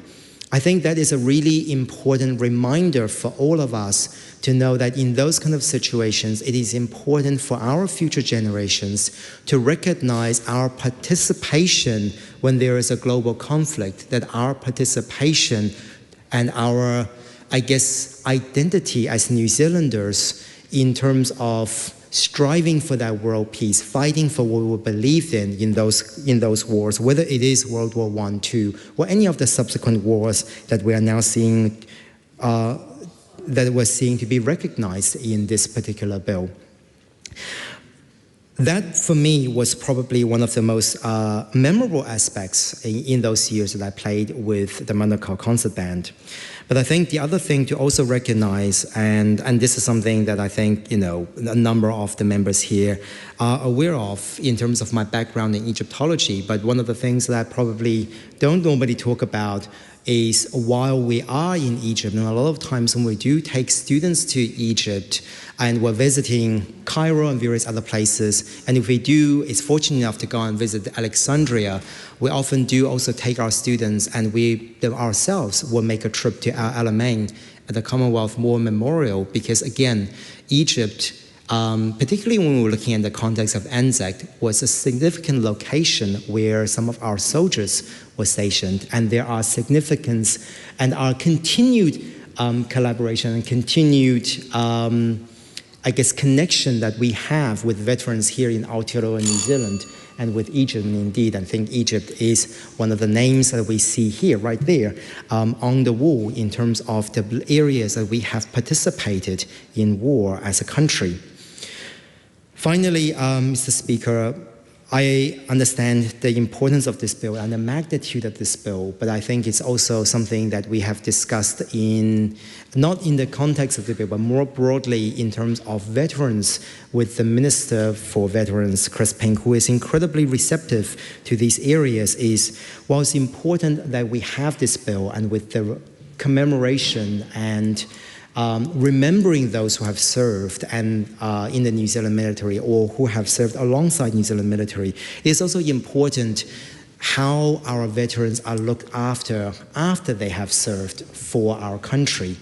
Because as we see that there is ongoing issues globally, and I think as a country, we're one of the places that's doing the best, but it's important to see what's happening, for example, in the US in terms of their veteran rights and access to support, both financial but also in terms of mental health support, that is in dire need of additional funding. And I think one of the things that's to do with that this bill should also highlight and remind is the fact that, those who have served for our country also deserve the kind of support, whether it is financial, whether it is psychological, that they deserve in terms of the contribution they have made. So with that, Mr. Speaker, the Green Party commend this bill to the House. This is something that is significant, and we're hoping that we're able to have more, I think, as a Parliament, a unified front when it comes to veteran rights. Mr. Speaker. Simon Court. Thank you, Mr. Speaker. The ACT Party supports this bill, and I just want to reflect very briefly on why it's important. I have close friends and family members who've served in conflicts which are not currently recognised under the current Anzac Day legislation, such as Timor, Bosnia, Bougainville, where they knew they were risking their lives to go into these places on so-called peacekeeping missions, and there were bullets and bombs going off all around them in some places, and they lived with the constant threat of armed conflict breaking out between different parties, and their job as Kiwis was to put themselves in harm's way to keep people apart in conflicts so that peace could slowly, with hope and with enough encouragement, flower. Now, it also indicates that New Zealanders must continue to be prepared and will be to use our strength of arms to enforce peace where it is necessary, and the people who do that should be recognised for it in future conflicts, which no doubt New Zealand will participate in. So, Mr. Speaker, ACT supports this bill and I commend it to the House. Andy Foster. Mr. Speaker, I'm privileged to rise on behalf of New Zealand First to support this bill as well. New Zealand First has always stood strongly behind our defence personnel, behind our veterans and behind the memory of our veterans, and that's what this bill is all about. Mr. Speaker, it's called the Anzac Day Bill, but Anzac Day was one day. It was the day which has often been called our baptism of fire. It was a day when this young country, as it was then, of barely 1 million people, we sent 100,000 people overseas. 1/10 of our entire population went overseas in that war. That's a staggering contribution to a conflict which was mostly on the other side of the planet. 2,779 New Zealanders lost their lives on Gallipoli.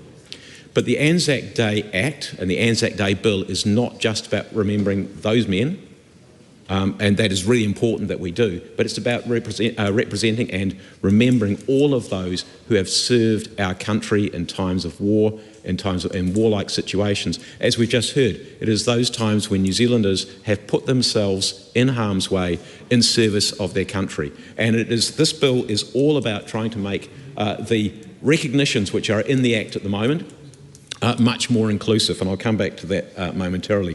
But, Mr. Speaker, the community of New Zealand did not need legislation to decide that it wanted to recognise the people who have been and served. And I think in the second reading I mentioned the Wairarapa extensively, and I mentioned the community of Tainui, and that is where the first ever Anzac service was held on the 25th of April of 1916. Now, they didn't need legislation to do that, but they took a cross up the hill there, and then they had a ceremony at the top of the hill, and then they came down and had an Anzac service, the first Anzac service in the town hall at Little Tainui. Why did they do that? Because that community had lost a significant number of young men already in that conflict. And so, Mr. Speaker, what I think this bill is doing is, in a way, I think we've already heard that when we go down to the Anzac services, as so many of us do, and it is great to see that the numbers had dropped off for a while, but it's great to see those numbers growing again. And as we've heard so many of the speeches already say, younger people coming, and because people want to recognise those who have been and served and sacrificed for our community, and it is very much part of us. It really is a critical, important national day. But, Mr. Speaker, the community, I think, already expects that Anzac is about recognising all of the people who have served and put themselves in harm's way, not just those who are recognised in the current Act. And so this is about the legislation catching up with where New Zealanders are already at. And that is a point that Rachel Boyack, I think, made very, very well. What's great, though, is that we are doing that, and we're doing that today.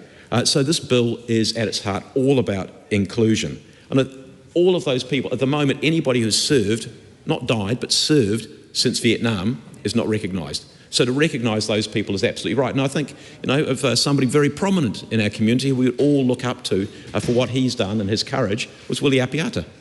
Now, at the moment, in law, Anzac Day doesn't recognise him. Now, that's an absurdity, because he will be at every Anzac service, and people will be looking up to him and what he has contributed. So that is a nonsense. I look around the House here, and some of our own colleagues here are currently not recognised in the Anzac Day Act. And so it is right and proper that those of our colleagues as well, all around our country, are recognised for the service that they have given. And it's also right, Mr. Speaker, that we recognise those who have served not necessarily directly in the military, but alongside the military. We've heard comments about the journalists who served. We've heard comments about the Merchant Navy. We lost 150 people in the Second World War who served in the Merchant Navy. They put themselves in harm's way, and sometimes they did not come home. What about the nurses? Very important. Again, we lost some of our nurses. They put themselves in harm's way. It is important that we recognise them. And I also wanted to make note of those who've died who actually never even got overseas. We had 163 people. I mentioned the Featherston camp, which is where 60,000 of the 100,000 people who went overseas in the First World War trained. And when it came to the influenza epidemic at the end of the war, and that was a tightly packed area, a lot of people living there, high chances of transmission of disease, 163 people died in 1 month. 163 people died in 1 month. In a sense, this also recognises them better. And also, on a personal note, I might say that my wife's great-uncle was, at one stage, we actually had a ceremony for him because he was deemed to be the first casualty of the First World War. He signed up on, I think, the day after we declared war.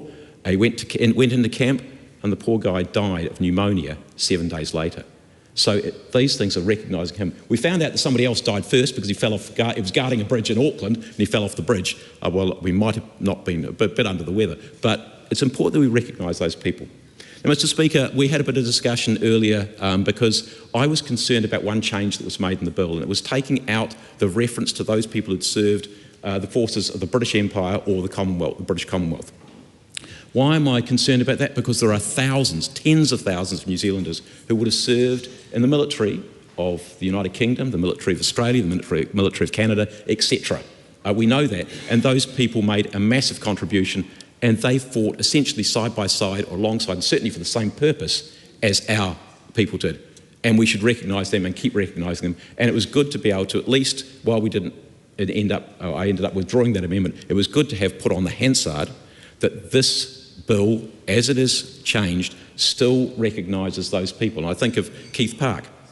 So Keith Park served, born in Thames, died in Auckland. I mean, that's a New Zealander. Born in Thames, died in Auckland. Served in the New Zealand Expeditionary Force as a gunner, first of all. Got wounded, or actually transferred to the British artillery. Got wounded. Then ended up in the Royal Flying Corps, that's the British Royal Flying Corps, and then, of course, in the RAF, and played such a critical role in the Battle of Britain in making sure that it's the saviour of London, So critical, and why would we not recognise him? And of course, as Scott Simpson mentioned earlier, I think it might have been Chris Penk mentioned earlier. There's a statue there in Thames recognising him. Why would we not recognise a man who made such a contribution? And as I said during my speech in the committee stage, when you go up to Pukeahu, our National Memorial Park, Wellington City Council, I was proud to be part of that, has the special traffic lights that we managed to get through NZTA, because they were a bit different, and NZTA was a bit different about those. The special traffic lights there, and they are the picture of Alfred Shout VC.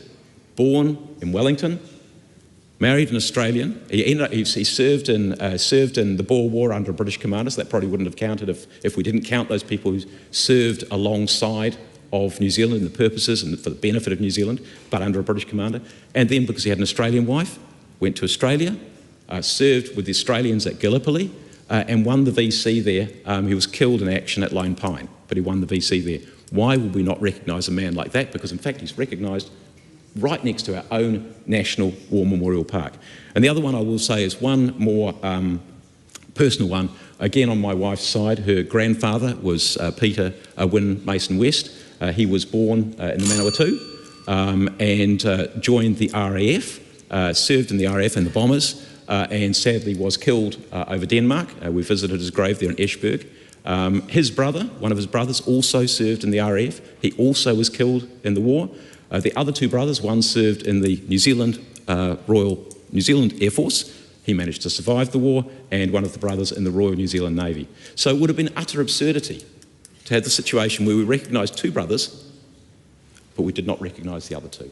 And so, Mr. Speaker, I think it is really good that we have this inclusive approach to this. It's been great to have that on the Hansard, that we are recognising those who have served in the interests of New Zealand, but they happen to have served in the colours of another flag, who has been our allies, our partners. And, Mr. Speaker, I think that this is a really important bill, because while it's symbolic in many ways, symbolism is very, very important, and it is very, very important that we continue to pay our respects and remember those men and women who've served this country, whether they've served in our colours or they've served in the colours of other nations. And Mr Speaker, I'm proud to commend this bill to the House. Ricardo Menendez-March. Thank you, Mr Speaker. The Green Party, as outlined already by my colleague Lawrence Yunnan, is supporting this bill. And I just want to begin by acknowledging the shared histories of how much closer than many of us realize, and the public may realize, we have stories close to war, unfortunately. And I think those shared experiences can bring us together on Anzac Day, and I think this bill offers an opportunity to create a more inclusive and broader scope of who we choose to acknowledge on that day. And I take the points from the previous member, Andy Foster, around the sort of symbolic nature of this bill, but there is power in language, right? And I acknowledge the changes in the Select Committee that were made to focus on the language on commemoration as opposed to recognition. And in particularly, I acknowledge the language in the Select Committee report about the importance of both acknowledging the living and the dead. And I think to me that's quite pertinent. While, like my colleague, I was not born in this country, I grew up close to military personnel, both because it was a time station actually outside of my house that I grew up in, but because I grew up next to San Diego, which had a strong military base, and many Mexicans actually served in the United States Army, and I saw firsthand the impact of families who had family members who chose to give up time and energy to serve what they believed in the country that they belonged to. And we cannot underscore the fact that the living also deserve an acknowledgement and recognition as well while they are serving. Also because, as we know, veterans in many ways also face huge amounts of challenges. It's something that is acknowledged both here but in many other parts of the world, particularly where there are parts of the world that are actively participating in wars or warlike conflicts. I think the inclusion as well of extending it to basically non-military service and people who would have played other roles is also critical. War and those who assist in supporting our military personnel should also be acknowledged.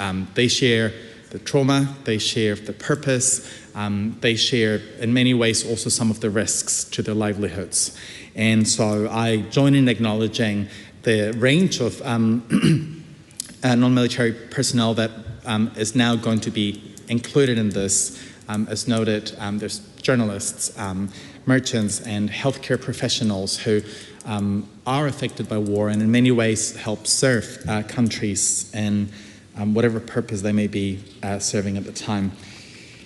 And I think I also wanted to acknowledge Andy Foster's attempts to even broaden the scope in the committee of the whole House. I think this is particularly pertinent because in the Select Committee process, there was an attempt to make a specific reference to Australian troops at Gallipoli, because there was that recognition actually of some of those shared histories that we have and shared purposes that we have with people from other parts of the world, and that acknowledgement of New Zealanders actually serving for other countries and being stationed in other places should also be acknowledged. And I think this goes beyond the potential partisan lines that may exist when it comes to views in relationship to ongoing current conflicts around the world. I think one thing that can bring us together is that ultimately people who choose to serve need to be commemorated, and we have a day for that here in this country, and that allows us to actually pause and take a moment in a non-partisan way to acknowledge the service that people have provided, and also the trauma that may exist in the communities. Finally, I echo the sentiment that this is about Parliament keeping up with what is already happening in community and family spaces. They did not need Parliament to acknowledge the contributions that other people have made, but I think any time that Parliament as an institution can help uplift and formally recognize groups of people who have made contributions to our nation, but also to important events like literally defeating fascism, is critical that those can be underscored. And so the Green Party joins in supporting this piece of legislation, and we hope that we can have many other pieces of legislation that can have this level of cross-party consensus going forward. Dana Kirkpatrick. Thank you, Mr. Speaker. It's a good way to end this parliamentary week with the finalising, hopefully, of the Anzac Day Amendment Bill. I just want to thank those members from the Foreign Affairs, Defence and Trade Committee who spent a great deal of time on this bill and agonising over the wording in it, so it's fitting that we have got to this point. Mr. Speaker, my grandfather, David Kirkpatrick, fought in Egypt. He went to Egypt with the Wellington Mounted Rifles in 1919, and as children we were always taken to the Patatahi Anzac Memorial. Every year on Anzac Day we would all traipse down there, and I remember as a child watching those troops marching down the road towards us as the bugle played, and over the years the numbers got fewer and fewer and fewer, and until there were none that marched down the street anymore. And so the recognition for those people then became forgotten for some time. So it's, I think, a wonderful thing that we now recognise Anzac Day and that we have a renewed revitalisation of its importance to us as New Zealanders. My children go now too of their own volition, which didn't happen at the start, but now they understand how important it is. It was for that reason and from that experience that I took myself to Gallipoli when I was overseas and walked along the beaches and saw the circumstances in which our troops found themselves. And so with all of that in mind and with all of the thoughts about the sacrifices that everybody who's fought or served for New Zealand has made over the years, it's fitting, I think, that we widen the scope to now honour more people who have served us as New Zealanders in conflicts overseas and around the world. So thank you to all of those people from all of the forces and all of the agencies and organisations that have served us as New Zealanders, and with that I commend the bill to the House. Helen Weiss. Thank you. It's been a pleasure to participate in all the stages of this bill, and I join the Minister in saying it's absolutely great to have a dialogue that felt like it was constructive, and it hasn't been a very easy week for me. I've found some of the legislation frankly appalling, and I've found that I felt really emotionally involved in that legislation passing in a way that is not always the case. But it is good to be ending the week on a bill that I can find some commonality with regard to my colleagues on the other side of the House. And I think across the country on Anzac Day, we find commonality. We understand that we're part of a community, and that as a community we have had families and friends who have been killed and injured in terrible wars, and we share the burden of the trauma of that when we celebrate and commemorate on Anzac Day. We have picked a day that is a memory and a trauma in itself, because it was a landing at Gallipoli under the leadership of people who took far too little care about our troops, and as a result, more died than needed to die, and it was incredibly damaging to our country in that way.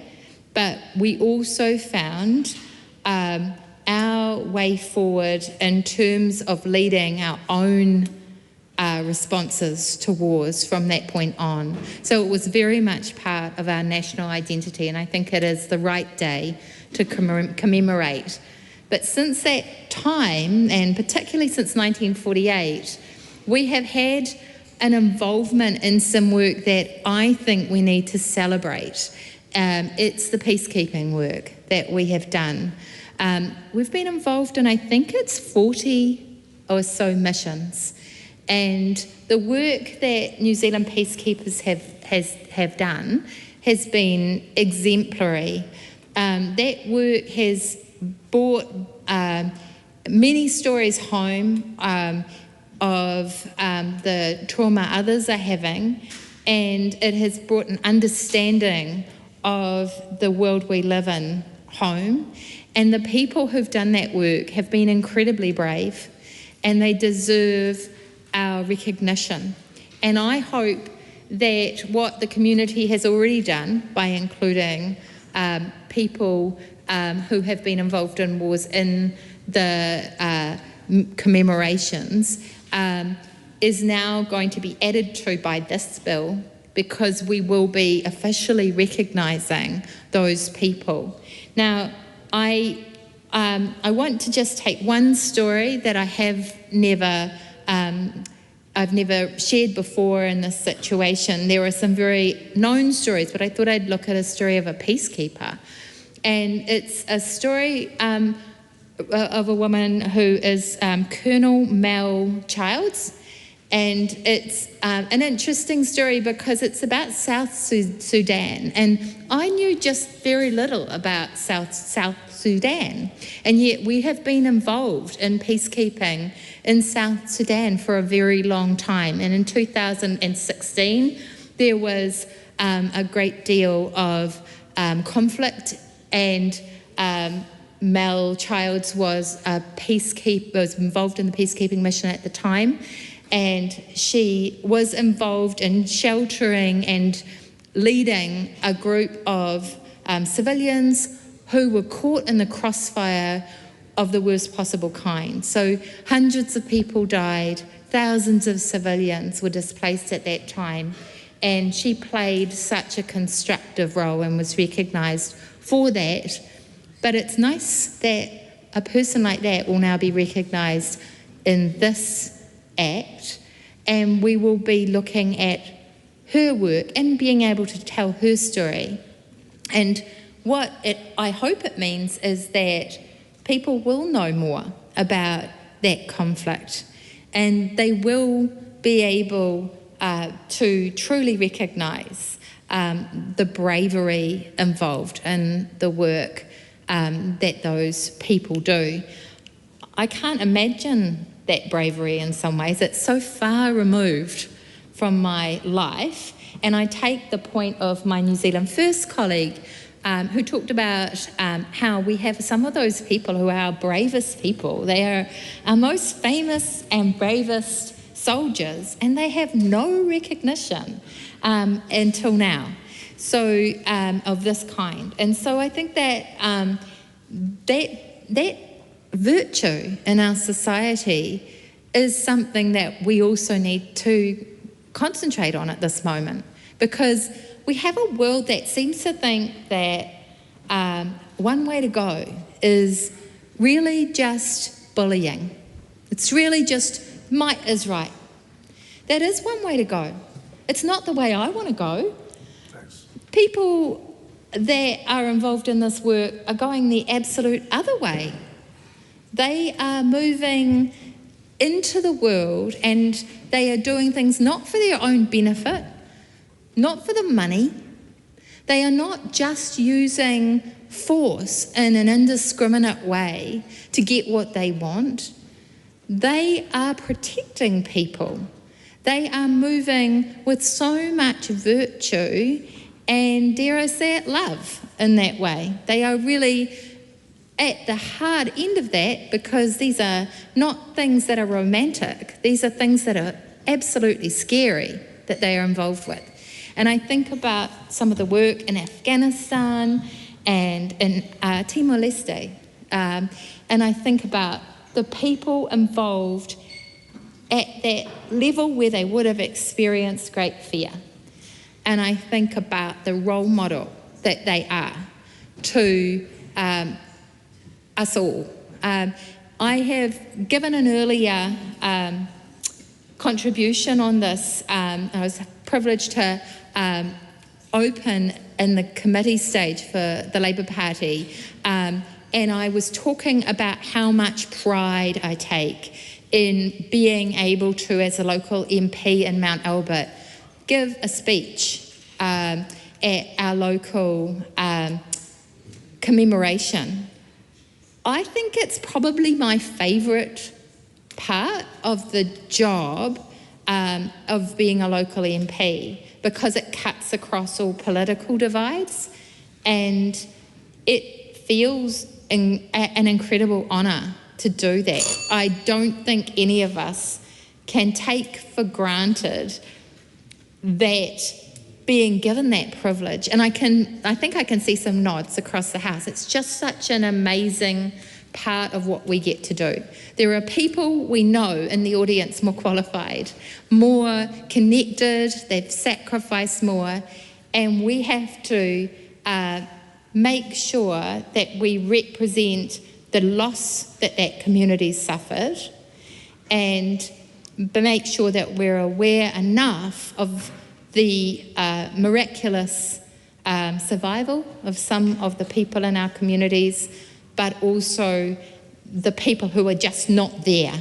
They aren't there, and their children aren't there because they died in these wars. So I think it is something that is a great privilege that we get in this house, and I take it very seriously, and I take the sacrifice that those communities have made very seriously indeed, as I think we all do. And so I wanted to end my contribution by returning to the fact that we share this across the house in a week that I've had a really hard time thinking that we share a lot. But we share this, and it's a very important part of our job and our collegiality, that we share the value of this. Mostly, I want to thank the people who have sacrificed so much to do this kind of work, and I am thrilled that we are commemorating them by passing this act before our next Anzac Day. Tim Costley. Ka maumahara tōna tātou ki a rātou, we will remember them, and that's what we're talking about today. This is an important piece of legislation, but I also want to suggest, in some ways, it's one that we don't need, because we've always remembered them. And when we stand at Anzac Day at dawn, as that early light flickers, maybe an aircraft fly past overhead, we hear, as Dana Kirkpatrick mentioned, the boots marching down the road. We've always thought of those that we loved, those that we served with, those that went before us. But finally the legislation is catching up to mention, to encompass people, as Helen White just shared, people like Colonel Mel Childs, who was in antenatal class with me actually, so a little shout out to Mel and Chucky and their family, well done. But that's the story, that these are real people that just chose to serve their country instead of doing something else. Whether it was 1915 in Gallipoli or 2015 in Iraq, they're just people that said, actually, I'm gonna do my bit for my country. Mr. Speaker, you've spoken at every stage. I think some really, really considered, insightful contributions from yourself, and you've spoken often about the family of Leon Smith from your electorate. Can I tell you my memory of Leon? And I think the one I will always remember the most is on some of my last days in Afghanistan in Kabul, sitting outside what we called Area 51. It was there's multiple reasons it was called that, but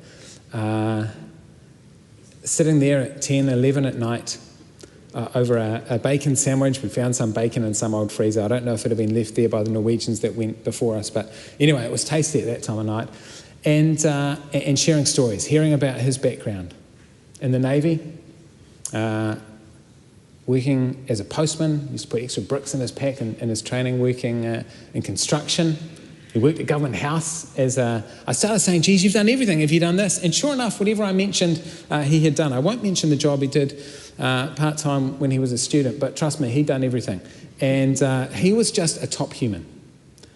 And every Anzac Day since that terrible day in 2011, I've remembered him. The law didn't capture him, but I stand there and I remember my mate Leon. And I remember Muddy and Ben and Dan and Craig's from the Anzac Day helicopter crash 2010. But I think of, I think of Muddy as I stand there in the early morning. My wife, when we were first dating, flattered with Muddy and Kim, and Tuesday nights being introduced by Muddy to Boston Legal and Denny Crane and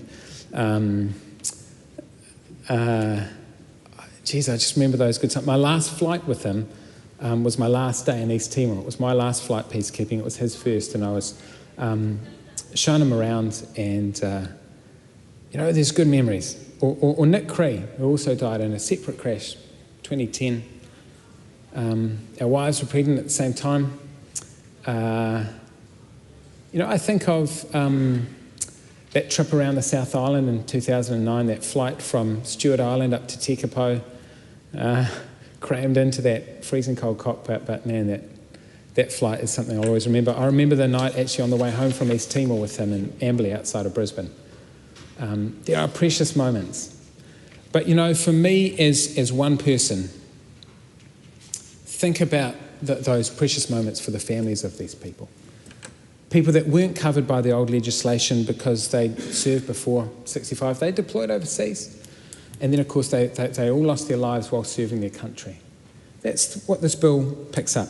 It picks up people from all conflicts, no matter when they occurred. There's no date, there's no cut-off to be a veteran, all conflicts.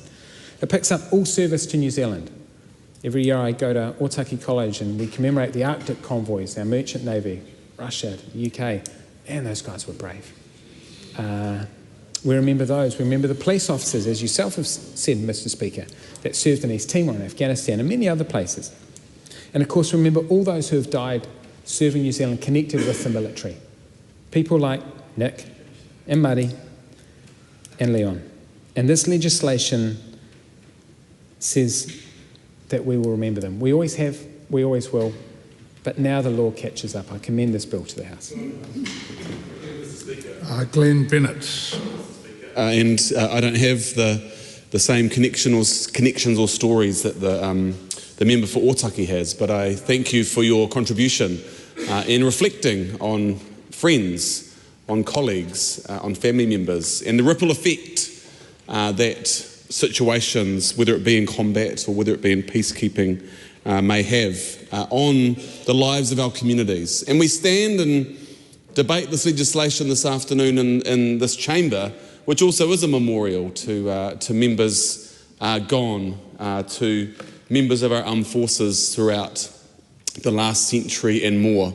And I think often as we debate legislation and we unpack it, often I don't think legislation potentially had an intention to exclude people, but it was just legislation of its time that seemed to be doing the right thing at that time. And that's why it is always good to spend time in this place, to go through select committee of the whole House, to allow members of the public to engage, and why updating legislation is important. Why, as was said, we do remember fallen colleagues, we do remember fallen servicemen and women, but it is actually about how do we acknowledge it in a formal way that this House brings that it hasn't brought before. And I think as I think about us reflecting on legislation that is past its due-by date, I remember a number of years ago in New Plymouth, and long before I was an MP, but in my community development capacity, and speaking with some members of the Merchant Navy. This would have been sort of early 2000s, like 2007 or 8. And it really surprised me, and I had never thought about it, but the fact that the Merchant Navy had never been, their service in the wars had never been recognised. But I think it was around 2009, 10, again, this House brought legislation forward that said actually the Merchant Navy, those members actually made a significant contribution, and we should honour them. And we should respect them, and laws are passed to allow that. And that's an example of how we can do the right thing in this Parliament, which we are doing today. And as I think about Anzac Day 2026, I'm not sure what it's like for other members of this House, but I'm sure for many of us it's a very busy day. And depending the size of your electorate or the places that you occupy and are part of, it is actually a wonderful day. And for me, moving around through different parts of New Plymouth and Taranaki, you get to experience all aspects of what it is to meet and greet with members of the return services, but also current serving members of the New Zealand Defence Force. And I do have a soft spot. I'm allowed to, I guess we're allowed to have favourites sometimes. But the Waitara RSA is one of those ones. Actually, I'm a member there as well. But it's one of those places where it's always a melting pot of what has been and those who were before, but also those who are current, in terms of we always have a number from the New Zealand Defence Force there. But I always think it's always a place where you meet those who are to come. And some of our young people, and I think of our high school students and our cadet corps who participate and get to experience a social occasion afterwards in the RSA in Waitara. And I hope that this coming Anzac Day at the Waitara RSA, there will be some people who might be in that building around that commemoration who feel just a little bit more validated, feel a bit more honoured because the fact that we today and in recent weeks and months have taken time in this House to update legislation to ensure that we honour those who we should honour. And in closing, Mr. Speaker,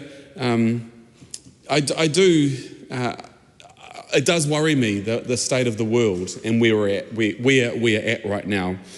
And as much as we pass this legislation and we honour those who have served, those who have fallen, it was always the hope of how do we prevent us having to come back again and update this in 50 years' time because of those who may have served and been honoured or those who we've lost. And again, as a House, how do we pass this and do what is right? But how do we also reach out across the aisles to make sure that we, as a country of New Zealand, are peacekeepers not only to our own communities, but to the world? Vanessa Winnick. Thank you, Mr. Speaker. It's a great honour again to speak, this time in the third reading of the Anzac Bill. Now, I was trying to think how best to sum up all of this, and for me, being a veteran has become, is a key part of my identity. But I think for New Zealand as a nation, Anzac Day is a key part of our identity as a nation. It hasn't always been an easy thing. It hasn't sat easy for us as a nation. And how we've dealt with various aspects of our service people hasn't always been fair. It hasn't always been smooth. And for me personally, my identity as a veteran is something that I didn't always see. I didn't think of myself as a veteran. And it came as a bit of a surprise to me when one day a veterans pin turned up in my letterbox, and I was great marketing from the RSA, and I thought, well, what are they trying to do? They're just trying to get more people to go to their pubs. Well, it was possibly a little bit of that, but the key thing is that when we're telling these stories, when we're coming together and sharing our history and acknowledging of this, it is helping in some ways to heal and to acknowledge. When we say that we will remember them, for those of us who served and lost people, the real problem is that we'll never be able to forget them. So.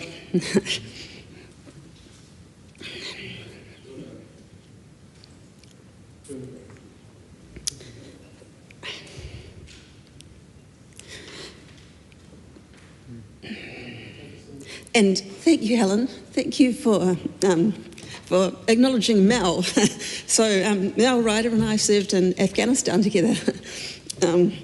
Nothing much happened that time.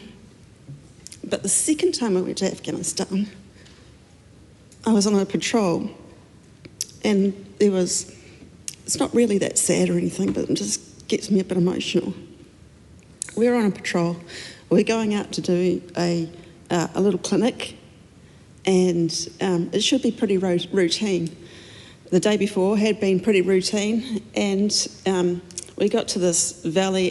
As we're driving through, an IED exploded, 2 vehicles in front, and we went into the drills that we'd practiced and that had come easily and naturally to us.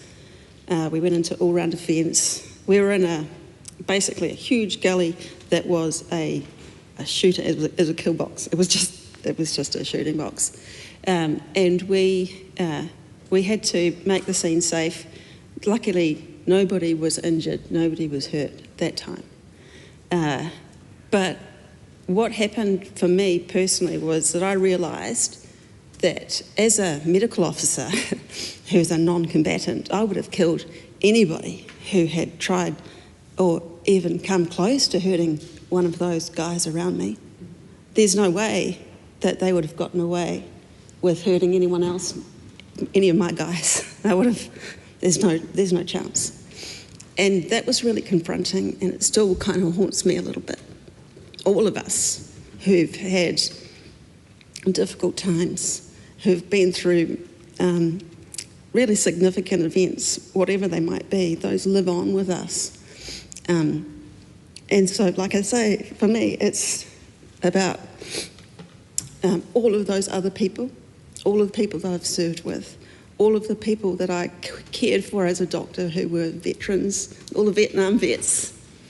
When we're acknowledging this day, it's not about compensation, it's not about our debt to these people, it's about acknowledging our country, and it's about acknowledging service, whatever that kind of service may be. And all of us here are serving our country, it's just in quite a different way.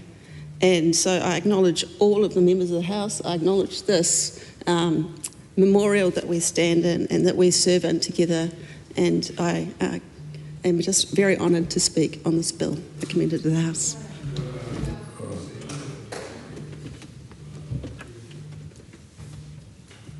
The question, a point of order. I was just about to go to a vote. I know, that's why I'm doing a point of order. So given we are within 5 minutes to 6 o'clock and the Speaker has discretion to call that, there are 2 speeches remaining.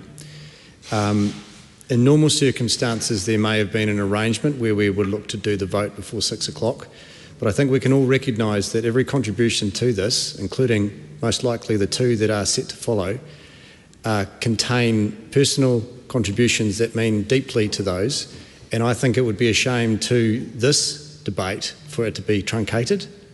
And so I would put to you, sir, that you use your discretion so that we can continue this debate, continue the last 2 contributions, and allow this House to fully contribute to what is quite clearly a very important bill to all of us.